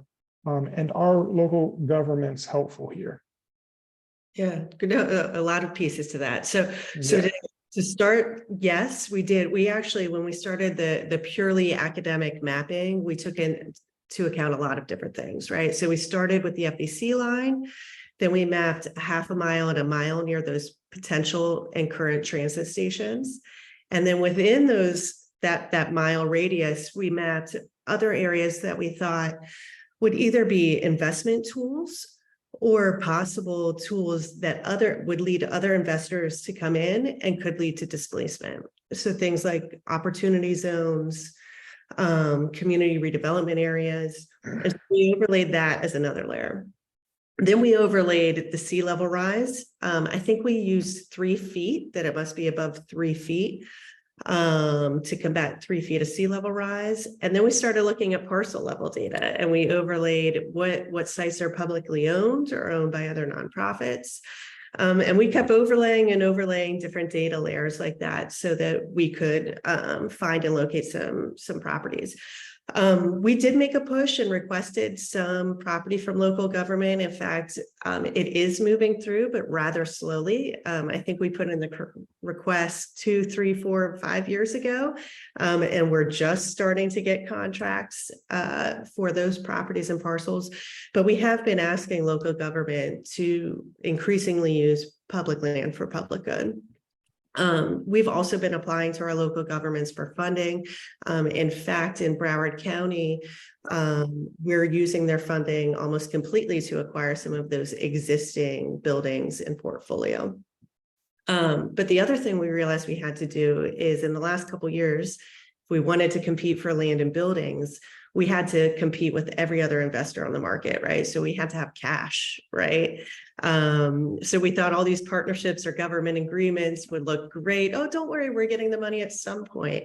And that really didn't work. And so that was really where our partnership with the South Florida Housing Link Collaborative, and I think a couple of people here today were on that, came into play. So it was a partnership between 3 CDFIs. We had Self, Enterprise, and Florida Community Loan Fund, and there was 2 land trusts, the South Florida CLT and Palm Beach County CLT. And then a big part of the partnership was our funder, JP Morgan Chase, who gave $5 million towards this initiative. And so we used that to start actually buying land. And so the property we purchased in Overtown was actually owned by another nonprofit. which gave us again a leg up between having the cash in the bank, having the partnerships and the CDFIs to leverage up, and then having a more favorable partnership and partnership opportunity because it was another nonprofit entity. Thank you. So got another question I'm just going to answer real quick unless Lauren tells me no, in regards to generational wealth and how the community land trust model in folks and in the home ownership side do not own the land, although they own the home.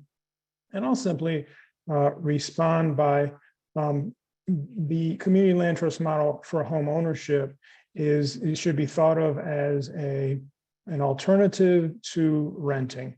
It provides an opportunity for folks who can get into home ownership that may not otherwise would have been able to, and it kind of puts a step or a rung in what we call the equity ladder between renting and fee simple, your more traditional home ownership where you also own the land, because a lot of folks really are focused on generational wealth building. And it's true that there's a lot of the value of a home or a property is in the land. So simply put, community land trust model for home ownership is a stepping stone from renting toward fee simple ownership. I would just add that we've found that a lot of our homeowners are actually paying less than what they would have in rent. So while they're not building as much equity, they are building some equity, and they also have kind of a monthly savings, which is equity that they can tap at any time without a home equity line. Absolutely. Some equity is better than none, and being on that equity ladder where you're building some equity versus renting where you're building none. And the bonus of it being less than rent, the cost being less than rent. A new definition of a starter home per se. Lauren, I think we're all set here. Yes. I wish we could have went another hour. Yes, I wish that we had another hour too, because this conversation has been so rich and I personally have learned so much, and I imagine that our audience has as well. So just want to thank you all, Matthew, Mandy, and Stephen again for sharing about your work. Really interesting to hear about the trade-offs, the way that you all are thinking about these projects. And really just incredible, the deep commitment to integrating resilience into the work that you're doing. So really appreciate your time and most importantly, the work that you're doing. So thank you so much. I just want to close out today's webinar by again thanking our speakers and those who joined today's workshop for your interest and participation, as well as the important work you're doing to advance climate resilient, affordable housing. I also want to reiterate my thanks to the planning committee who helped design today's event. As a reminder, we will be posting a recording of this workshop and all the presentations on the Compact's website in the coming days, as well as distributing these links to all of you via email. So keep a lookout for an email from us. We also look forward to your additional feedback about today's workshop in a very brief survey that will be sent to you in the same email. Your feedback really is important to us. It helps us to continue to improve these implementation workshops, ensure that they are meeting your needs and answering your questions. So thank you in advance for your participation in a very brief survey. Thank you all and have a wonderful evening.